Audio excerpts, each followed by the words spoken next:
This is a Miami Sports Music Podcast Network production. This is the #1 Miami fan morning show. Clock Blockers, let's go. Business moves, now we enterprise. Switch it up, now we improvise. Go to get in the winter column. Whole squad been trained to go. Vince for life, we throw the folk. Singing this just to welcome bro. To a time, to a time. Time to grind, time to shine. What is up, ladies and gentlemen? It is your boy, Stephen D, and this is the #1 Miami fan morning show. Clock Blockers, what's up? Trust the coach, he holds the gift. He knows when to go with. Man, super excited to be hanging out with y'all this morning. It is Tuesday, Hot Take Tuesday, March the 28th, right here on the Miami Sports Music Podcast Network. Want to say good morning to my Finlaws, my fellow Finlaws, and my family with a PH. How y'all doing this morning? Super excited that you're here. Hit the like button on your way in if you haven't done so already, and thank you for joining us here on the #1 Miami fan morning show. Super excited that you're here with me.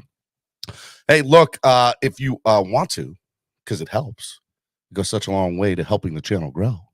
Okay, follow me at Stephen D SKPL. Spread kindness, positivity, and love.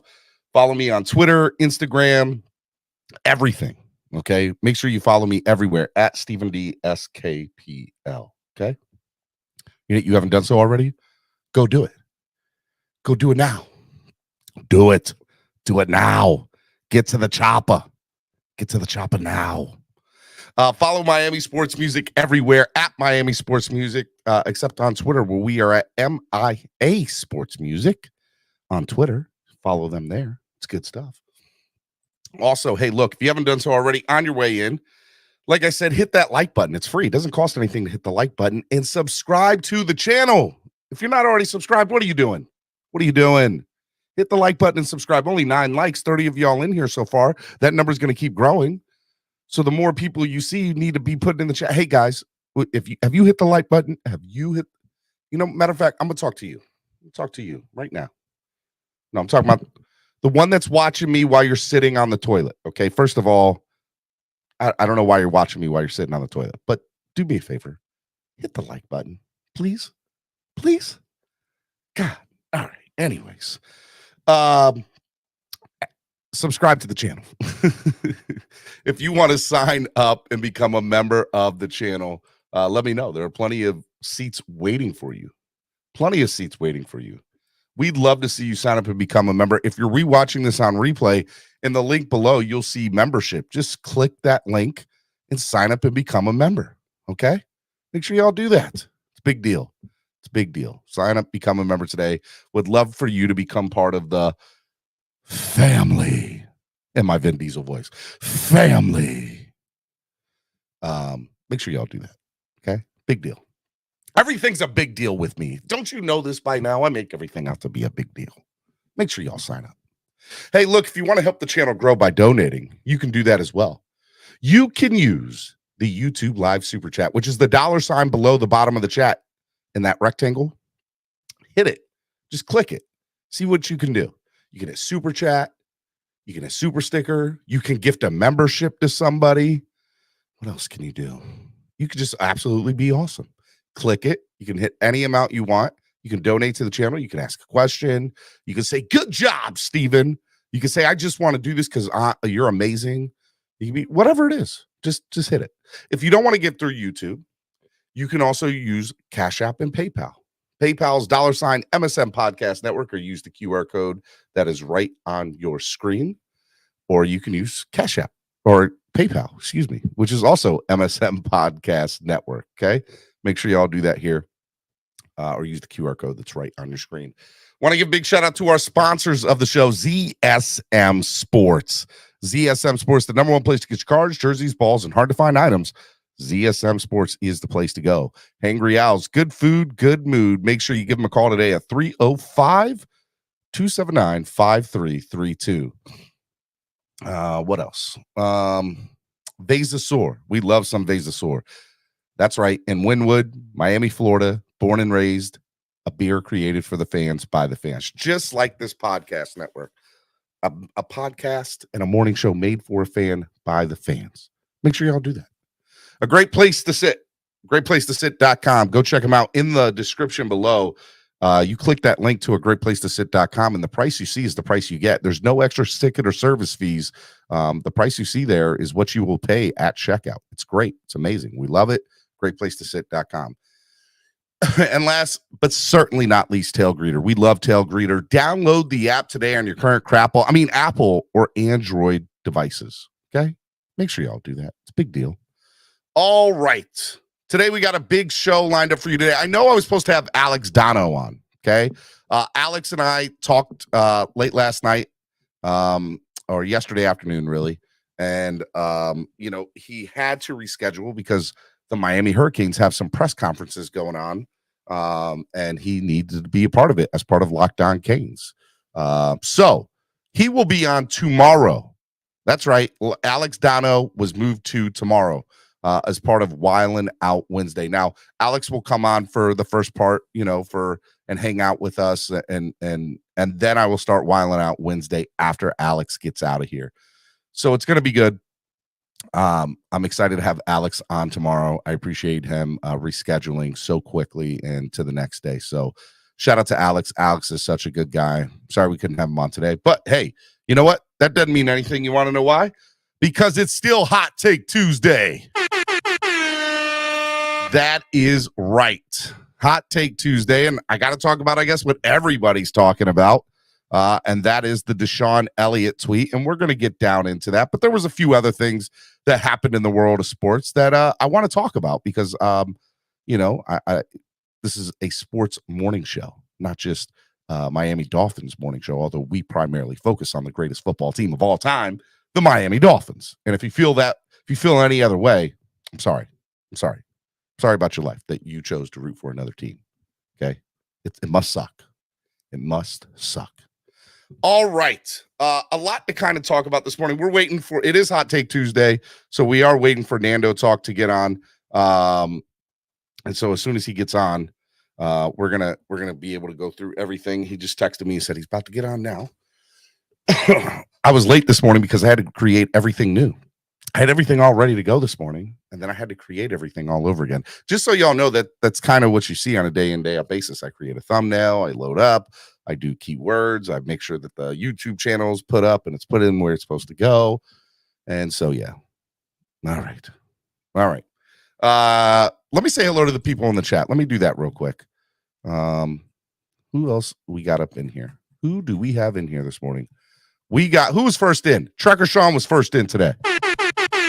I know for some reason y'all care about that, whoever's first in the morning. But Trucker Sean was first this morning. So shout out to Trucker Sean. We got Chef Zhu in the building. Good morning, OG, Stephen D, and everyone. How y'all doing this morning? Check your pulse. Fins up. Subscribe, like, share, donate, become a member. Your seat is waiting for you to join the family. Like it. Greg Fontaine. Elliot Nahn is here today. What you gonna do when Elliot Nahn runs wild on you, brother? Did I do it right, Greg? Was that good, Greg? Did I get the Hulk Hogan voice right? I hope I did.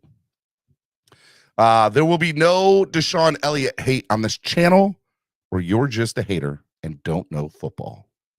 You heard it here from Greg. He said it, not me. Wasn't me. Elliott is a bum. Know your role and shut your mouth. Trucker Sean said, I don't think Elliott is a bum. I don't think he's a bum. I like the guy. He made a mistake. We'll get into all that. He said, let me take that back. Not a bum. But know your role. Don't disrespect the players on the team. Man. We got Concrete in here. Scott Jackson. Coke Master D. Coke Master D is in here. CCRR. Noob is in here. Good morning. Reporting Elliott asked to be traded. Oh, really? We're just going to throw out anything now, huh? Noob Hub. I like it, man. I like your thing. Jose Valdez is in the building. Greg Fontaine says, that's right, Steven. Spread kindness, positivity, and love. Clearly, some Dolphin fans don't have that for Deshaun Elliott. I know, Greg. I saw Dolphins Twitter wild out yesterday. Wild out. You thought it was Wildin' Out Wednesday on Dolphins Twitter yesterday. Nope. It wasn't. Just a regular day in Dolphins Twitter land. They were out there. They wanted somebody's head, and it was Deshaun Elliott's. It was not good. It was not good. Who else we got up in here? Brandon R says Elliott needs a statue. Sick Nemo says, let's go Dolphins. Raul says, here we go. Steven just sent you an invite to become part of Elliott Non. Ooh, I get to become part of a group. Ooh, I like it. I've always liked when I get invited to become part of a big group. I was never invited to become part of TuaNon, although I was told I was already in it. So I don't know. I don't know how these things work, Greg. But now I know I'm an Elliott Non, so I like it. Deshaun Elliott will like Tua once he starts picking off those slow, futtering passes across the middle. Scott Jackson instead. Okay. I like it. Fifth year BR. Hold on. Fifth year. Yeah. Not going to get me on my show today. Over under 45 minutes for witnessing a stroke live on this podcast. Not today. Not today. No, not today. Not going to do that. What else we got up in here? Ooh, Amicus is here. What's up, man? What's up, Amicus? My guy. Lewis, I'm trying to stay positive, but this fan base is making me sick.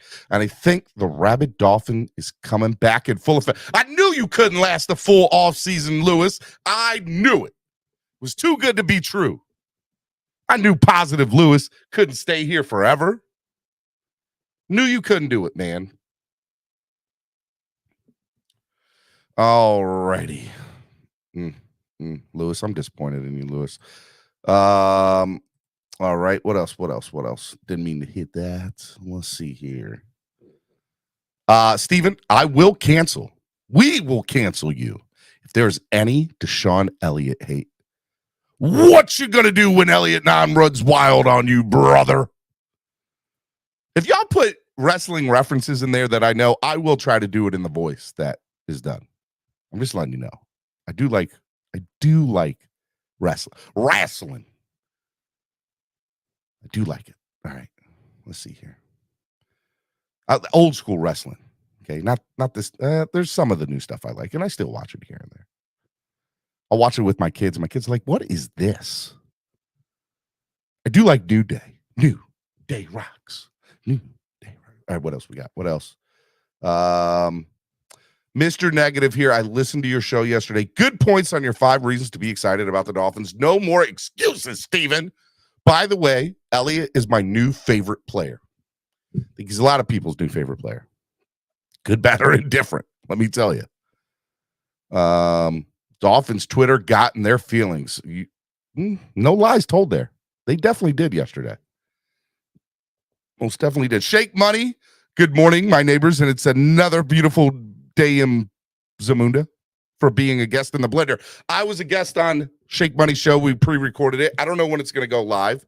He might take a couple weeks to put it out, but it was an awesome show that I recorded with Shake Money. So, and that'll be on Larry K's channel when that comes out. So when that comes out, Shake Money's going to let me know. It's going to be awesome. Be on the lookout for In the Blender as with me as a guest. It was fun. Shout out to Shake Money. Go listen to my man's show. It's awesome. If you guys ever want me on a show, just hit me up and I'll do what I can. Might take me a couple weeks to get on, but I'll be there. I promise.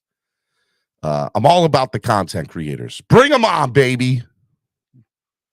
All right, ladies and gentlemen, without further ado, it is Hot Take Tuesday. And you know what that means? That's right, ladies and gentlemen. Nando Talk is in the building. What is up, baby? What is up, Mr. Steven? Love the energy as always on this fine Tuesday. Hello, Finn's family. I was waiting for you to come on so I could take a good drink of water. No, I get you, man. I was just chugging some water too with the classic asthma vibes. So we're good, man. You know what's funny? It's been like 30 and 40 degrees here in Baltimore. That's brutal. And today it's like 60 or 70. And so it's like super hot in this house. And I'm hot? Yeah, it's hot. I'm hot right now. No, because look, the heat is on, and I forgot to turn it down. Got you. Makes a lot more sense. I told you I have bipolar weather, and so it just gets a little crazy in here. I'm about to text my wife and say, turn the heat down. Actually, I'm going to put that down. She works out in her office, so hopefully she will get that message. Okay. Anyways, man, a lot to get into. First of all, how was your weekend, man? Did you have a good time? Pretty solid, man. Like nothing too crazy. Some fun college basketball, but besides that, Some fun college basketball, no doubt about that, man. Are you excited for Final Four? Hey, man, I go to FIU, but I'm still pretty pumped for FAU and UM. You know, it's pretty awesome to see like schools in the surrounding South Florida area Just go been out there killing for it the in Final basketball, Four. Yeah, right? man. Nova's Division II champion of the country. And then we got 2 of the 4 teams in the Final Four, man. It's awesome. I love it. All right, there's a lot to get into this morning. We're going to get into the whole Deshaun Elliott situation because, I mean, it's what's taking over Dolphins Twitter and Dolphins media. But there were a few other things that I wanted to get into, in the world of sports. One of them was a very interesting thing that happened in the world of baseball. We talk all the time about referees and umpires and how they, we don't want them to take over games, right, Nando? And people are there to watch the players play, correct? Well, yesterday, look, spring training's in full effect, or actually, it's winding down. Regular season starts, I think, at the end of this weekend. Thursday might be opening day, if I'm correct. Thursday is opening day. So, anyways, a lot of teams are playing at their home ballparks, exhibition games. It was really cool seeing Sergio Romo out for the Giants, who's retiring. They let him pitch one more time at San Francisco, and it was a very emotional exit. But nonetheless, umpires should be ready to go, right? At this point, umpires should be ready to go. Well, look what happened in this game yesterday between the St. Louis Cardinals and the Toronto Blue Jays. And this is an interaction that happened between catcher JT Realmuto. I'm pretty sure I put Realmuto, who's a all-star catcher. JT is awesome. Love the guy. Okay. And this is the umpire. Watch this exchange, Nando. Kimbrough says, I don't like that call. Now, here's the action right here. And the umpire felt like What? come out of the way, and I think he removed it. Can somebody explain to me what happened? So he just figured the umpire was throwing it back to the mound. Now, on the Can somebody explain to me what happened there? I just want to know what happened. Nestled into your glove, so he wasn't even looking back at the umpire. He just pulled his glove down. The ref got offended and just threw him out. I mean, just looking at this, right? He just. So what you don't see there is the pitch before the umpire threw the ball to the pitcher. So if there's a foul ball or the ball gets out of play, usually what the ump will do is they'll give it to the catcher to throw to the pitcher. But here and there, you'll see the umpire throw it to the pitcher. So the pitch before that, he threw it to the pitcher. Well, this guy just reached out his glove. He waited a couple of seconds. He didn't feel it. He figured that he was going to throw that he was probably looking somewhere else and was going to throw it to the pitcher, put his glove down, and the umpire just threw him out. That was one of the stupidest things I've ever seen in all of sports. A little power move by the ump. Right. I don't understand. He said he thought the catcher was showing him up by pulling his glove like he was tired of waiting. The umpire needs to be fired before his career starts. No doubt about it. Thank God it's spring training. That's terrible, though. So first of all, it's tough, right? Because they're a player, they're a union, the umpires in Major League Baseball. It's very tough to fire them. There have been umpires that have legit done a horrible job on record in court, like saying that they've been graded low, but you can't get fired. Unless you do something egregious, you cannot get fired. And so why do referees and umpires feel the need to take over ball games? Like, have you ever thought about this and like is it an ego thing? Do they feel that they're bigger than the game? Nobody wants to see a ref show, man. And I feel like it happens particularly in baseball. Basketball a little bit too, with they add up the fouls, and then all of a sudden a kid will have 5 fouls, and then they'll boom, fouled out on the stupid little technical, stupid little reach in. And it's like, come on, ref, you're an idiot. It'll happen sometimes in baseball, a lot more though. I feel like umpires, the umpire, the guy right behind the catcher, he has like a lot more power than I feel like other refs do. There's a lot more like checks and balances, kind of. I know like football has 4 refs. They're pretty equal except for the mid guy. The soccer also has 4 or 5 refs. Like, I don't know, Steven, why does baseball have so much power? You're a baseball guy. I mean, look, it's because they're a union. I really think it's because they're a union, and that, you know, it takes. There have been horrible umpires that have umpired baseball for so long that they still get to keep their job because they're just part of the union. That's my thought process of it, and I do believe that a lot of them want to insert themselves in the moment and in the game. Now, what I will say is in baseball, they're getting that computerized strike zone. They're starting to incorporate that. So if this stuff like this happens, all it's going to do for the players union and the league is to be able to, like, we're just going to get a computerized umpire because this is stupid. And JT Realmato, like, let's not get something twisted. I pay $50-$60 to go to a baseball game. I want to see JT. I don't want to see the umpire. And if you throw JT out at the beginning of the game, and now I don't get to see my favorite baseball player because the umpire decided to have a fit that day, I'm going to be pissed. I'm going to be pissed. Man. That's ridiculous. Especially for baseball, bro. It's already so, like, yawny sometimes. You know, like, I'm already losing interest. Like, you're throwing out one of the best players, and it's like, come on, man. What am I coming to do then? Look, I'm interested to know if you guys in the chat think that umpires and referees, football, baseball, basketball, have too much power, and is there a solution to it?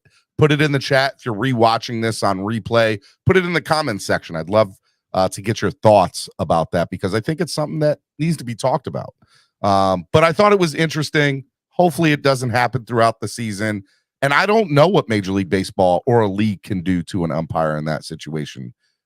Because a lot of people on social media yesterday were like, fire the guy. You can't fire him.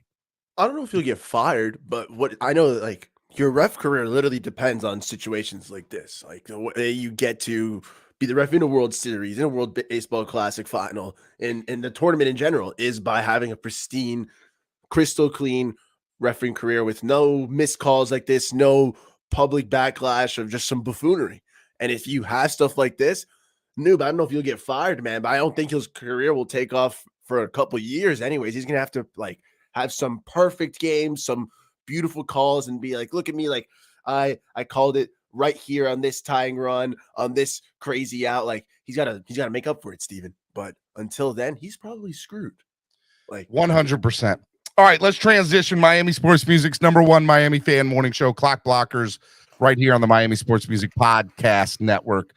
So yesterday, Mike McDaniel, where was he? Was he at the owners' meeting? Is that where he was at yesterday, Nando? I think so. All I know is he looked so devilishly handsome, so clean. Love his style. I have to buy a suit like this weekend, so, like, I was like, dang, like you're one up at me already. So. Well, look, so yesterday he met with the media for about 30 minutes. And so what I'd like to do is he went over a lot of different topics. I'd like for us to listen to it, kind of break it down. And this is all before the Deshaun Elliott tweet came out. We're going to get the Deshaun Elliott tweet and the Lamar Jackson situation because I know that's what a lot of you want to talk about today. But we're going to get to that. But let's get into the Mike McDaniel press conference first and just kind of take a listen to everything that he talked about, and we'll break it down. All right, here we go. Yeah, no, he's, that was a guy that was firmly on our radar in the draft. We had, we ended up personally and as an organization, we took Skylar Thompson, but he was very much about Brock Purdy. The Dolphins were very aware of Brock Purdy what type of player he was, and then really that he had a good, strong camp. I think that he made an impression on the coaches enough for it to get back to me. So I wasn't a moment where there was, immediately I am a human being. So when Jimmy went down, there's a moment where I'm not happy about that at all. The human connection. But there was no like, all right, well, now we have a backup in. It was like, all right, we have another quarterback that presents different problems. Hey, real quick, for you, Nando, number one, do you think they made the wrong choice? Good, bad, or indifferent? And I think it's a fair question. And the second question is it great to see that their talent evaluation, right? We know Skylar wasn't a bad quarterback. Let's get that straight. He had a lot to be happy about, and I think there's a lot to be excited about with his future. But with that being said, the fact that they were evaluating somebody with the talent like Brock Purdy, even though they went and got Skyler, I think that says a lot about the organization that they're evaluating the right type of players, right? That sounds good, correct? Yeah, I mean, at the 7th round, you're looking at either a really high upside player with a low floor, or the opposite. You're looking at a very solid, polished player who doesn't really have much more room to grow, has a lower ceiling, but a very high floor. He's going to produce out the gate. I guess for Brock Purdy, you'd see he's 22, 23 years old from a small program, and you say, hey, we'll go for that higher upside, lower floor kind of play, and it works in San Francisco. I guess with Skylar Thompson, we're looking at a 25-year-old. We're looking at a more developed player who, if he does need to go in, I'm hoping he is more ready to play, having played more football at Kansas State. He's a little bit more mature, knows the situation, and he's talented, obviously. So 100%. I'm happy that they're looking at all these little different areas. But I think the reason why you go over Skylar Thompson over Brock is also due to the age. 100%, man. I agree with that as well. I don't think the Dolphins made up necessarily the wrong decision. I mean, I know Brock Purdy obviously had more success, and he looks like he could be a starter in this league, and he probably will get a chance to be the starter with the 49ers. But with that being said, Nando, the Dolphins, I think their talent evaluation, at least in the quarterback situation, seems to be they're moving in that right direction. So I know that's going to make a lot of people go crazy. Well, what about Tua? They didn't get Herbert. I'm sure that there are fans that are saying that, but for me, the fact that they evaluated and considered Brock and Skyler, look, 2 quarterbacks that were drafted in the 6th or 7th round last year started playoff games. You know who those 2 were? Brock Purdy, Skyler Thompson. So, and I have every reason to believe that they were legit looking at Brock Purdy, but they chose Skyler because of probably the reasons that you just said, which was great, right? So that's awesome. Let's keep it going. Worked out. You can't really, within the plan, you just adjust your calls a little bit. You try to take advantage of the known obvious that guy hasn't got that many reps during the week. So you just try to, whenever you have a quarterback change in game, it's very common. I think that game, it was common for us to try to blitz a little bit more. To see if he's on his reads and his timing was right, and try to make some plays on defense. So we adjust that way consistently or a lot of times, depending on the quarterback. If you think that they may not have gotten that many reps, or he's a rookie and he's in his first regular season play, that's very normal. So it wasn't an indictment on him. So a lot has happened since last time we spoke. Yeah. Jalen Ramsey. Oh yeah. How'd you find out that was possible? And that you could pull it off, and that Miami was where you wanted to go? It was a very similar situation to that of the year before with Tyreek, in terms of it kind of hits me out of nowhere, and Chris Greer will come in my office in classic Chris Greer form, and he has this look that's of like, hey, you're gonna like the news that I have. And so he says, yeah, I think we have an opportunity. They've reached out, and it was my immediate reaction was pretty candid and simple. It's like, all right, not talking terms, not talking, what it's going to cost, or that would be a cool opportunity that would be hard to replicate. So that's the litmus test. We very much value, we are willing to trade draft picks, but we very much value them. But when we recognize an opportunity, we jumped on it. And I think to Chris Greer's credit and Brandon Shore's credit, they were able to get a fair deal. And a fair deal for us, not for them. Whose competitiveness, my big thing is you add players that can make the rest of your team better. When players can make other people better, you're onto something. Very excited for him and his ability to do that, the competitiveness that he'll bring to the secondary, and really overall excited about the person and the player and his the element that he provides for our defense. Sort of like Tyreek. Mm-hmm. His star persona. Mm-hmm. Big personality. Yeah. Didn't know that. What is your plan I love the Jalen move, man.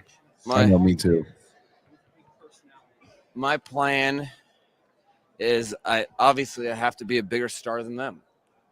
No, I mean, it's like to me, I don't see that. I see all players as people that you as a coach need to invest in. Guys that have a star ability, that have been all pros, they have big personalities. You can shy away from it, which I think a lot of people run into problems, or you can really lean into it. I think it's something that can make your team better. Anybody that has a star persona also carries a tremendous burden of expectations of performance. Those players, generally, the ones that I've been around, know that they have to pay the piper on Sundays, so they put in and go to work in the off season and during the week in practice. That residual effect is instrumental to the performance of the whole team. So if you have a big personality with that, as long as you're a good teammate, with all testaments, we did our deep dive on that. If you're a good teammate, that can only benefit. It's something. He's got a magnetic personality, and that's really cool. And I like where we're at with the various complements of personality on defense. So that fires me up as well. Like, obviously, everybody's looking for quarterbacks. Hey, real quick, just want to get your thoughts on this before we go on to the next question, Nando. For years, coaches and players and egos and personalities. We've discussed it a little bit on the show recently with Flores and ego and McDaniel and ego. And my question to you is, when you hear McDaniel talking about embracing a player in their personality, no matter how loud, quote unquote, it might speak, what does that say to you about the type of coach that McDaniel is to players like Xavier Howard, Christian Wilkins, Tyreek Hill, Jalen Waddle, and then obviously people that might have a little bit softer tone, but we did see a little bit of their personality come out last offseason or last preseason, and somebody like Tua. So it sounds like he's able to work a lot of different people in the room. Just want to get your thoughts on that briefly before we go on to the next question. Yeah, I mean, he's been in the league for already 15, 17 years. He's been with a lot of people. He's talked to a lot of people. He knows how to handle them. And I think that's the most important part, knowing how to handle your players, not being afraid of their egos, of their stardom. Yes, like he knows they carry their own sort of pressure. Like, yes, you can be a star. Yes, you can have a loud mouth. But at the end of the day, if you want to carry that, you have to also be able to perform. And he's not afraid of those kinds of dudes. He's not like Flores, who was saying, hey, you've got a personality. You've got too much of a contradictory opinion. You're too much of a problem for me. I don't care about your talent. You got to go. I can't deal with you. And it's for McDaniel to say, I relish guys like Tyreek Hill. I relish guys like Jalen Ramsey. Let them do what they do. He joked around about he's got to be a bigger star than them. No, he knows he's the coach. They're the players. They're the talent. And I want Tyreek Hill and Jalen Ramsey to feel themselves. I love it when they're feeling egotistical. That ego, that self-confidence. That's what drives them on the field. Of course, man. And I want X to have that back. Like, I want Xavier Howard and Jalen Ramsey to look at each other every day and be like, I'm better. No, I'm better. I'm better. No, I'm better. Just like Waddle and Tyreek were looking at each other and say, I'm faster. No, I'm faster. I'm faster. No, I'm faster. Like, competition breeds competition. Of course, man. When you have alpha dogs like that. And if you have ego put into the right place, if managed correctly, if managed incorrectly, it could derail an entire team. I think McDaniel comes into play, and I think that he will do and has done a good job with it so far. That's my personal opinion of it. All right, let's go to the next question. Getting a guy on a rookie deal like the way you guys do, is that just sort of the kind of, I don't know if it's the ultimate goal, but like it's such a great benefit for teams? Yeah, I mean, I think currently, it's obviously a a slight advantage from the salary cap perspective because of the most obvious thing in the world that that veteran quarterbacks that play very well, can approach 40% of your salary cap. So it's just something that is currently the state that if you're able to have a good team and be productive, yeah, you're able to spend extra resources other places. Is that the model? I think you can be opportunistic, yes. But the bottom line is you want the best players specifically at the quarterback position. And when you have a known entity, you'll pay what you have to pay. And there's a lot of teams that are having a lot of success with quarterbacks that are on rookie contracts too. So.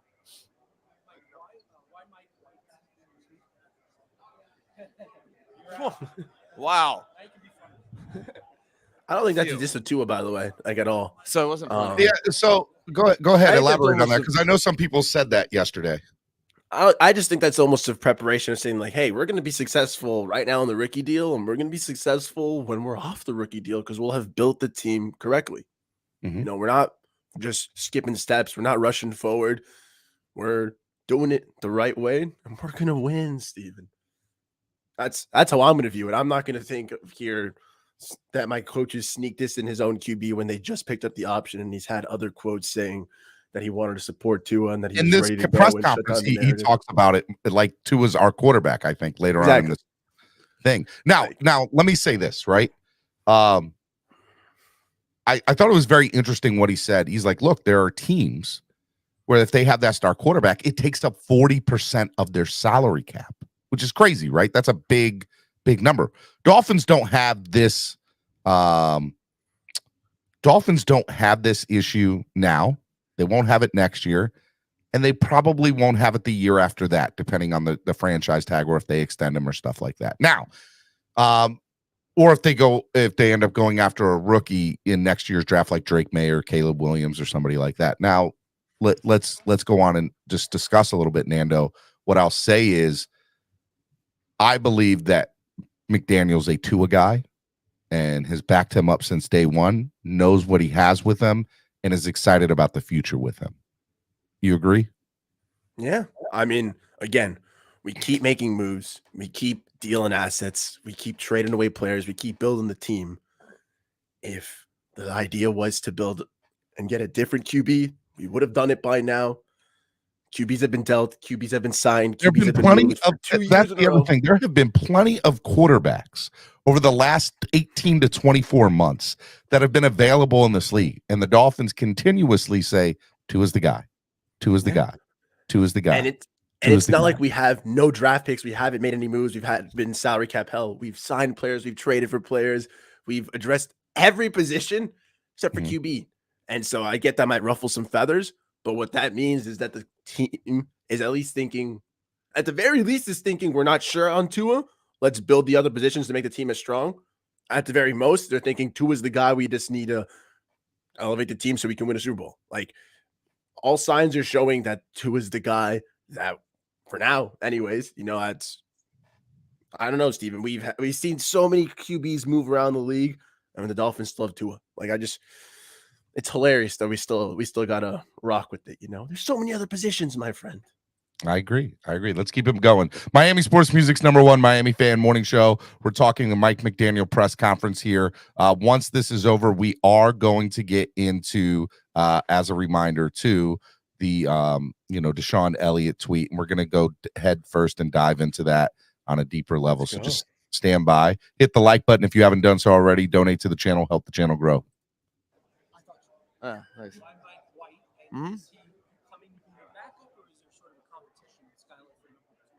Yeah, no, really pumped about Mike White. He is there's a lot of things in his game that kind of reminded me of a player that I'd worked with in the past, and that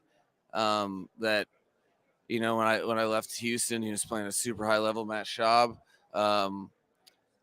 It's a situation that will be a competition. and I really believe in both players. I think that benefits the team. I think that benefits the players in general. If you're going into something with the idea to compete, I think ultimately between the two of those guys, the goal is to have competition produce for the Miami Dolphins a number 2 quarterback that can win games as a number 1. So there's since the test of time, competition has only helped competitors and players in terms of development. So really pumped about that opportunity to have him, and really like the room as we have it as it stands right now. Just want to state real quick for the record, McDaniel said that Skylar and Mike White will compete for the number 2 backup quarterback position. Say it again, Nando. Number what? Number 2. Dos. Okay. Do. Okay. Just want to make sure we all know who QB1 is. That's all.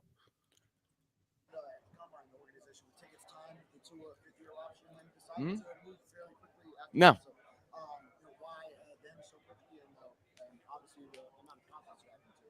Well, that's something that you're like everything else that we do. We're assessing all the pros and cons for really the organization. And once we determined really the bottom line procedure was like, all right, well, the scenario of picking up the 5th-year option gives Tua the best chance to be his best and is the best thing for the organization. That's what we're really chasing. We're chasing that where both parties maximized in opportunity. And so once we knew that, then I hadn't really paid attention to the 5th-year option timeline. It was more like, all right, well, you know what? Especially the media members that are in South Florida, they need to know this.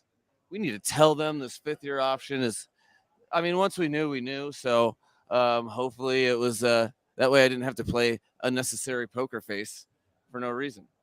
We knew once we did our due diligence in our process, it made a ton of sense to us. So we wanted to communicate and get that done and move forward with our lives. Of course, man. There's no winning on this. If they went on for another 2 weeks and they didn't say anything, Steven, it was, you see, they're liars. They're liars. They lied to us. They said they weren't sure about the option and they knew all along. When they did pick up the option and they did reveal it, it's, you see, they're letting the media dictate what they have to do, Steven. For me, I agree with you. It sounds like to me there were actually legit discussions in-house between head coach, GM, front office, maybe even ownership. I don't know about that, but there were at minimum legit discussions about, do we pick up Tua's 5th-year option? And they both said, well, it makes sense for both parties.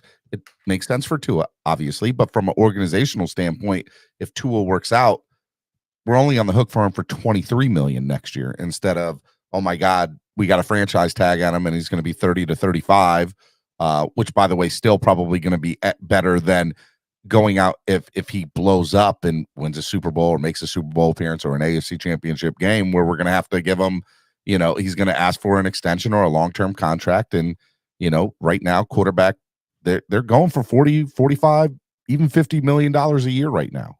So, I definitely think it was in the Dolphins' best interest, no matter whether Tua is here next year or not, to pick up the 5th-year option.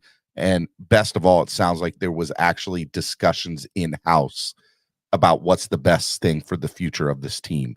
And they said right now, it just makes so much sense to give Tua his 5th year, which I like. Exactly, man. I agree. Like it makes sense. It was ready to go. And like, I love that they did it. I don't think they did it for the media. It was more of just, why keep this unnecessary facade? Why lie, quote unquote? Like, why say, like, I'm not sure what we're doing when they already, like you said, worked it out, had the discussions, made their plan, made their decision. So he said, screw it. We know where there's no point of dragging this on. Let's just talk and decide, hey, bada bing, bada bang. It's 5th-year option time. Move on. The media can discuss other points, and we can talk about the rest of You this. don't have to play you know? chicken. We don't have to play chicken with this Exactly. process. You know. Exactly. All right, here we go. No, all the best things that you could possibly hear, just because, you know, this is not something that, you know, for a lot of people it happened and you're like all of a sudden maybe thinking about it as the OTAs start again. Or this is something that you know, our training staff and Tua have been attacking every day. So he's in a great spot.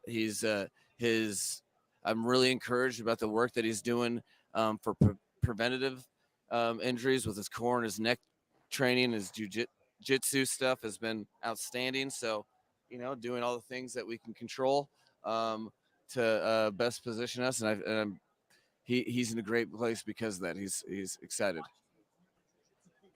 Well, no, so I have experts that communicate with me, and those experts got word to me. I didn't want to get in conflict with, you know, that's kind of great. Am I coaching if I'm watching jiu-jitsu? That's kind of a violation, right? I can talk to Tua, but I can't talk about football. Well, you know, so I've had the people that I trust get it back to me, so I didn't violate any procedural issues. That's not Mike McDaniel's way. First of all, let's just get something straight. The fact they're out here. League officials are out here. Let me just tell you, these snitches are out here. They're trying to find a way to hem up our boys, Nando. He was very specific about, y'all ain't gonna get me. I never talked to him about any of that stuff. I said, hello, how are you doing? How's the family? How's the baby? But I've never said one thing about any football related stuff. Is jiu-jitsu related football stuff? Maybe. But I didn't talk to him about it. But from everything I've heard, it's going well. I love that he was very specific about that. And it sounds, and I point that out because I feel like the Dolphins, after the whole situation, they're very careful because they know that the NFL has an eye on them. Yeah, man. He's like, hey, I'm not saying I did talk to him. I didn't, but if I did, who knows if it's football related? But it doesn't matter because I didn't talk to him. Did I? Maybe. No. Who knows? Like he's a sly guy, man. He talks slow. Like he gives off this illusion of, oh, he's slow, McDaniel, high guy, McFly. But at the end of the day, like he's a smart dude. Like he's very meticulous. That's why he comes off a little slower. Meticulous. That's a good word. I think that's a great word to encompasses him. Bangarang.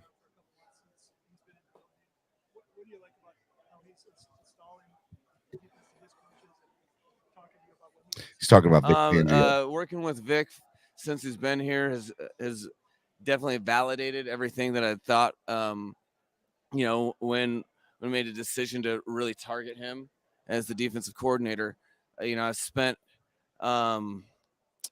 I think it's probably about 20 hours a week for the last several weeks meeting with the defense. And, you know, what's very interesting is it's really in its own way. He looks at things a lot like I do on the defensive side of the ball.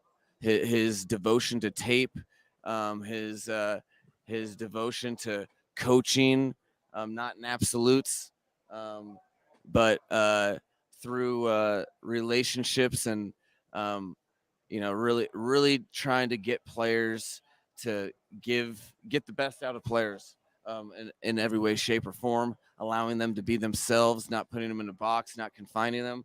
All of these things are very similar to the way that I've always looked at football on the offensive side of the ball. So it's been very encouraging. And I don't know, by all testaments, you know, some people there's been some reputation as Vic has gone through his career that he might be grumpy or something. I don't know. All I know is in our office, he's the most cheerful, happy-go-lucky guy there. So it's been a great offseason experience that I'm excited to build upon. How All can right, he real not be quick. happy, bro? Look at the pieces he has on defense, man. He's probably so overjoyed. You know what I took out of that? He said that for the last several weeks, him and Vic Fangio, for 20 plus hours a week, have been meeting together to discuss defense and players and the schemes and all of that. I don't know if that happened with Boyer, but I don't think that it did. Just based on discussions or how things were interpreted or sideline interpretations last year, it sounds like there was not a lot of good communication between Boyer and him. Now, I'm not sitting here trying to have a conversation about Boyer. What I'm saying is people tried to sit here and say he's going to be the head coach of the defense. Hell, I said it, right? But if they're having 20 hour a week conversations, McDaniel's like Vic Fangio is opening up his door and saying, come on in, sit down. Let's talk about the defense together, head coach and defensive coordinator. That says a lot to me. That says a lot to me about who Vic Fangio is, right? 1,000%, man. Look, we don't have to say we don't have to talk about Boyer, like whether he did good or bad. We can say though that Fangio and McDaniel met up and they probably said like, "Oh, that's how you ran things last year, defensive coordinator." No. This year, this is how we're gonna kick it off. 20 plus hours a week, man. You and I are gonna be on the same page. We're gonna have that connection, and we're gonna let it work. We're gonna let it all fly. We're gonna work on offense, defense, and we're gonna meet and we're gonna game plan starting now in March, Steven. And I love that. They're probably so excited for the season. It further validates to me that during the season that they will have conversations about the game on the prior Sunday as well as future game plans for the following Sunday. And that's big because I don't think McDaniel had that sounding board last year for him. I mean, he didn't have it with Frank Smith. Frank Smith was in the offensive line room a lot last year. So now he has that, and there was nobody else on the team that he could confide in about any of this stuff because the knowledge just wasn't there. But you have that with Vic Fangio, and so I tell you, I think that McDaniel is going to benefit greatly from that relationship, and it sounds like it already has, which excites the hell out of me personally. Just another mentor for a smart and capable man named Mike McDaniel. Let's go.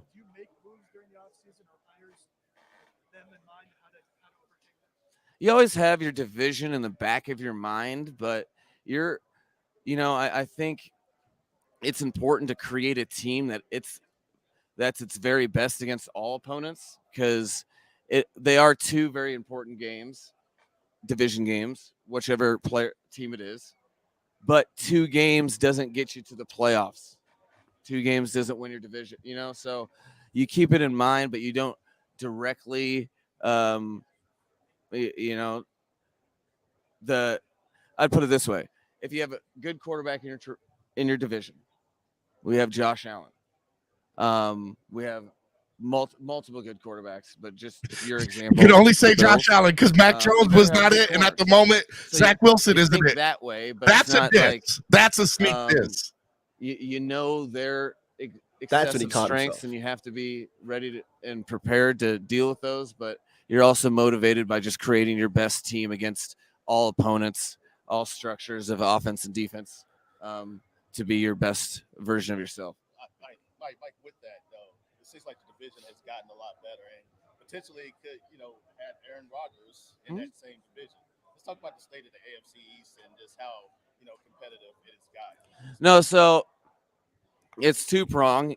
Yeah, it does make it more difficult the better your division is, and I think our division is one of it appears to be building towards potentially being one of the better divisions in football. I'm careful in the spring to go too much over the top on paper, but I know exactly what you're saying, and I don't disagree. That being said, if your goals in football are not to just get to the playoffs, if your goal isn't to just get to the playoffs, it's not the worst thing in the world to have a very strong division.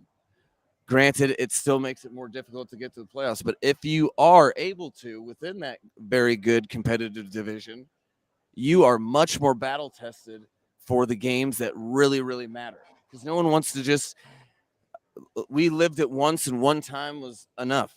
Getting to the playoffs is cool. Over that, you want to win.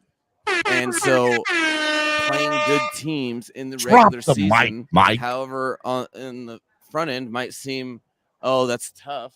What else would you want if you're really trying to one time was enough. Getting to the playoffs is cool. Over that, you want to win. And so playing good My teams favorite in line the of the regular press season, conference. however, Playoffs is cool. in the Over front that. end might seem, oh, that's tough. What else would you want if you're really trying to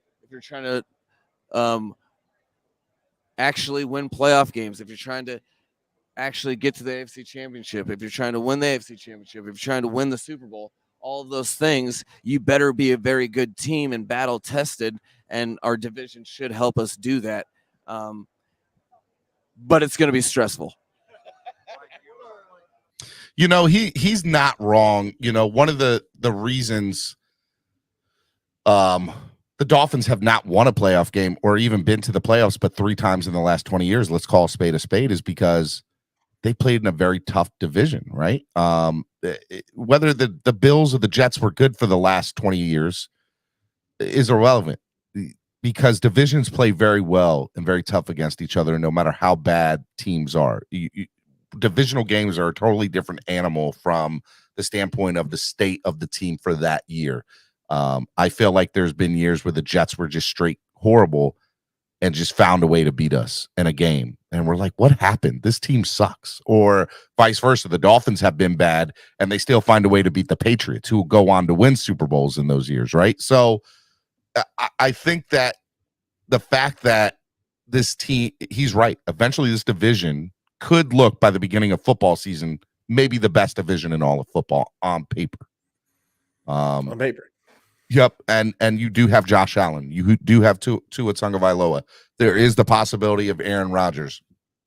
Now there's even this long shot possibility of maybe Lamar. Do the Patriots go after Lamar, right? So it could, when it's all said and done, be this is the best division in all of football on paper. And he's right. It's going to be stressful, but it's part of, it's part of where the Dolphins are, the division that they're in. Because if they played in the AFC South or the AFC North in certain years, they might have made playoffs in other years over the last 20 years, or AFC West in some situations pre-Mahomes. So I tell people that all the time. Your division means a lot of how good you can be, because that's 6 other games you have to deal with of making the playoffs. And those teams know you a hell of a lot better than the teams that play you once every 4 years, or once every 8 years, or once every 6 years. No, it's 1,000%, man. The divisional battles, like he said, it's where you get battle tested, and having a competitive division allows your team to just stay hot, stay sharp, and know that throughout the years we'll have those tests. No matter the strength of schedule, we'll know, okay, if the Dolphins beat the Bills, we're in good shape because they have Josh Allen. That's the only reason he only named Josh Allen is because that's the QBs we played against. By the way, he didn't name Tua because you don't play against Tua. That'd be so stupid. But it could be the best division in football, man. And the Patriots and the Jets, they keep making moves. If they get a QB between them, those teams will skyrocket. Yep, I agree. It's scary. And by the way, it'll be a fun year of football to watch. Exactly, man. It'll be what. fun. It'll be a fun year to watch some football. All right, Miami Sports Music's #1 Miami fan morning show, Clock Blockers, right here on the Miami Sports Music Podcast Network. Hit the like button if you haven't done so already. Hit it, man. We are watching the Mike McDaniel press conference. After the press conference, we're going to do a deep dive into the Deshaun Elliott tweet about Lamar Jackson. So just hang tight. We got a lot to talk about. Keep it right here. Whoa. Who's next? No, I don't. And chooses. Somebody go, yeah. Trent is a wonderful teammate, a football player that is dependable, that is physical, that is fearless, that has a chip on his shoulder. Very good football player that I think he has a tremendous opportunity in that particular receiving core. to kind of grow in terms of how much he's utilized. That's one thing that is kind of tough with the Dolphins. There's a lot of good players, a lot of people to spread the ball around to. So I think I'm happy for Trenton. I think in that opportunity he might have. I know he's hoping for an opportunity to get to be able to contribute even more than and build upon his career year he had last year. The guy is a spark plug. The guy has talking about David Long, a true instincts at the linebacker position, and he's one of my favorite things that I told him right when I met him is like, dude, you are the inspiration for a guy that people have probably told you you're maybe a little undersized, and because of that he's found so many different tools in his game to be successful that make him such a really cool player. How he defeats blocks with his hands and his feet, how he's always finding the ball, how he beats other players on his unit to the ball in pursuit. These are all things that his coverage abilities, his ability to eliminate the space between him and the ball carrier, and his ability to really be a quality tackler. Great fit for us. Really David excited Long's to have going him. to be a huge aspect And he was always one of those guys that stood out in crossover for me. So that was another cool part is I've been watching him for a while. So it's exciting for our unit. Huh? Yes. I like a lot of things about Braxton. I like that he's a playmaker. I think the more assets that we have in terms of being able to make plays with the ball in their hands, you guys know I feel like we have a elite distributor in Tua. So if you have scorers, to use basketball reference, I see Braxton as a scorer, a guy that can make plays with the ball in his hands. So that's. Did you just say Braxton Berrios is going to get some red zone looks this year, cuz? As well as really getting a boost for our special teams to make some plays in the kicking game. I think that's with where I'm hoping our both offense and defensive units are going. Special teams will be that much more important because field position will be that much more of an advantage for us. That's the hope. So I'm excited to have him and excited to get to work with him soon.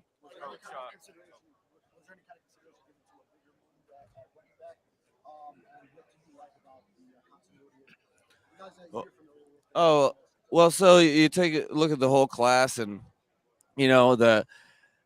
ultimately we had the opportunity to bring two of our strongest character contributors and really players we depend on in Raheem and Jeff. They're both, I think, above 4.7 yards per carry.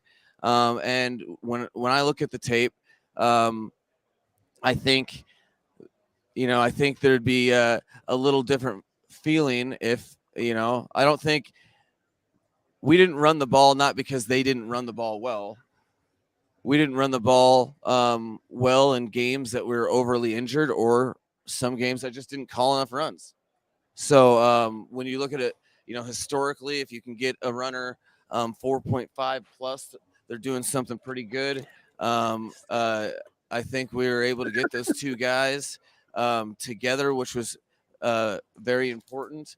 And I see them as a big part of our team and just the fabric and who we are as human beings. They really contribute to that locker room.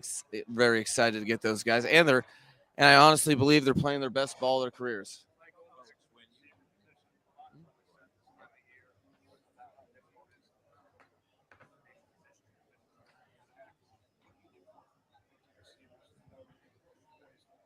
Oh man, that is tough.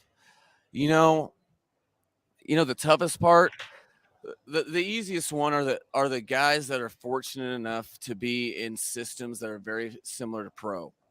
Right now, the biggest problem is what no one's talking about really is there's a lot of teams in college football that this is what players learn. This is their play call.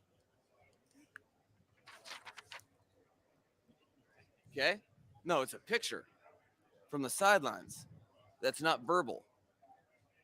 So then you go to the NFL, and it's all verbal. and you're verbally instructed in the huddle what to do. Different. Eric Azukama. It's not as simple as a picture. It's a bunch of words. That is hard to do. That. On top of that, you're playing with it within the NFL timing and the structure. The spaces are tighter. So guys from programs that do utilize huddle calls, that do operate in a huddle, those guys are the easier ones. Then it goes to individual makeup. And generally, the guys that are hyper obsessive have a chance as a rookie. Hyper obsessive in terms of how to study, because it is a huge learning curve. And then you just kind of get lucky sometimes because you find the right guy that, I had one example was 2014 had Taylor Gabriel as an undrafted rookie out of Abilene Christian. And he was like 5'7". He got football. He got how to study, and he had also the right resources within the room in Miles Austin, Andrew Hawkins, to get this guy to be Andrew a pro. Hawkins. A lot of components. Love that little receiver. It is a tough situation, but it's also some of the most dynamic players in the game come out year to year as rookie receivers. So it really puts a lot on the position coach to create a relationship where they can bridge all the gaps if there are huge gaps from systems and whatnot. All right, real quick. I think this is a really important topic of the conversation because one of the things I love everything he just broke down, from the pitcher, from the verbalization. We talk about Eric Azukama didn't get a lot of playing time, but he had such a great preseason, and we love his talent. Yet they still go out and get Braxton Berrios. Eric Azukama, for all intents and purposes, Nando, was supposed to be that slot receiver that we were looking for, right? Like that was one of the reasons I think we went out and got him. But now they bring in Braxton Berrios. Now, I'm not saying they've given up or feel some type of way about Eric. I think Eric still has a lot of potential and can affect this team in a big light, especially now that Sherfield's gone. My question to you, or conversation I want to have with you from the standpoint is, we talk about the Wonderlic test, right? During the underwear Olympics. And people are like, oh, it's not a big deal. I feel like from McDaniel's point, what he wants besides talent is somebody who understands and can learn the game and all the nuances of it from the college to the pros. And if you can't grasp that, how do you measure that? How do you measure if a player can do that? We clearly know that Eric Azukama is a baller, right? We know that he can play. Question is, can he translate it to the pro game? And in the pro game, raw talent doesn't make you a great player. You need raw talent plus X, Y, and Z. So how do coaches, you're a big draft guy, you love the draft board. How do coaches find that when they're in the draft process or bringing in free agents? How do they find that? Love of football, man. Love of football usually translates to knowledge of football. If you love the game, you study the game, and then you learn the game, you literally become a student of the game. And oftentimes in the draft process, coaches, they ask these questions to figure out if a player has a motor, has a drive for football, not only to see if they're going to give it their all on the field, but also if that when, hey, I give you a playbook, you're going to learn it. You're going to study it. You've seen they do the tests where they send out the playbook and they ask you a random play that's in the playbook. Maybe there's playbook's blank. Maybe that play is fake. And they want to see if you've actually taken the time to study, if you love football. When it comes to free agents, same thing. You test to see if the guy, he cares for it. Braxton Berrios is a baller. He's been doing it since UM. He did it for the Jets. Like, the guy bleeds football. So you can know that he's going to go into this offseason and he's going to learn the playbook. Eric Azukama, you hope that in the draft process we evaluate he loves football, but that football knowledge hasn't translated yet to the NFL. He's Still learning the plays. He's still learning his role. Let me pause you for a second. They drafted him, right? So they had to find something in that draft process that they love besides talent. So, but I also believe I hope he learns though, man. I just think they're testing. They're like planning for all scenarios, you know? That's true. And what I will also say is these are one of those things that learning curves from a draft standpoint, or from a coach's standpoint in that first year. Maybe McDaniel, second or third year McDaniel, might not draft a guy like Eric Ezukama as he did in year one, or be prominent to drafting a guy because he's like, well, here's what I've learned from the learning process of coaching a guy like Eric Ezukama. Now, let me just get something straight. I don't want it to be that I'm a hater of Eric Ezukama. I love the guy. I want to see him make that next step. But you have to admit there are some signs that you can point to and say, well, they did bring in Braxton Berrios. Well, he didn't. He's already said he openly, had issues learning the playbook. And then to make this comment about how and I don't think it was directed for Eric Ezukama per se, but I think the conversation intact in whole is, how do you make young players better? And that's part of the issue I think they had last year with Matt Applebaum being the offensive line coach. He knows that Butch Berry is going to be able to get these offensive linemen to learn the system, take them to that next level, make them better off, because he's seen it. He knows that that's something. He knows that's the process of how he goes about coaching as far as Butch Berry's concerned. Of course, man. And when I say they test for like football smarts and they want that football knowledge, and like, I think Butch Berry hopefully is going to do better for the offensive line. I hope we've got the last 9 offensive line coaches we've had. I don't think Wonderlic has anything to do with the football players' football knowledge. They don't ask you football questions on the Wonderlic, man. I took the Wonderlic when I was 14, 17, like 19, just randomly. You can take it online, bro. They ask you little questions to see how fast you are mentally. Okay. And yes, that's an important skill, but does it translate to football knowledge? Like, how have you ever like talked to an athlete? How many of them seem so airy, so unknowledgeable on so many topics, but you talk to them about their sport? They're a freaking genius. Okay. A sport that we've loved to watch, to maybe play at a lower level, a top tier athlete, for the most part, they know their sport like bread and butter, and they know it, the deep ins and outs, and they sound like a genius in their own field. Like, if these guys could have a degree in football, they'd all be scholars, man. J.R. Black tweeted lowest scoring Wonderlic test. Dan Marino, Donovan McNabb, Jim Kelly, Terry Bradshaw all had 15s of their Wonderlic test. It turned out all of them turned out to be Hall of Famers. Well, Donovan McNabb maybe not, but and I scored a 30 something. Does that mean I can be? Am I the next Tom Brady, Steven? Because I scored double their Wonderlic. I'm a genius, I scored a 30 something. These kids scored. Does that translate to the football field? Yeah, so the last question I'll say about that before, because we only got a couple more minutes left of this press conference, and I want to get through all of it. But last question I'll ask you: when we talk about players from a positional standpoint compared to a quarterback standpoint, all right, to get away from the quarterback and go into the positional, is somebody like Vic Fangio or Mike McDaniel being the geniuses, and I put that in quotation, that they are for their respective sides of the ball from offense and defense? That's why I think bringing somebody like Eric Saubert in from tight end, the tight end from his numbers don't show it, but McDaniel has to know something of this guy that's like, I think he's going to translate very well to our game based on what I've seen on tape compared to his potential and how I've heard he developed and learns the game and takes it in very quickly. There are some people that just don't have great talent, but are hard workers and are just dogs in practice and on the field, and they're going to be great because of the work they put into it. Sometimes it's not always just raw talent, right? And I hope the same thing is for Dan Feeney, right? I think Dan Feeney, I hope he's that way on the offensive line. His numbers don't show that he's going to be anything, but does McDaniel and Butch Berry and do these guys, do they know something that we don't know that they're looking for now, that maybe, again, I state for the record, year 2, year 3 McDaniel is going to make different choices than year 1 McDaniel did, because he learned from his year 1, right?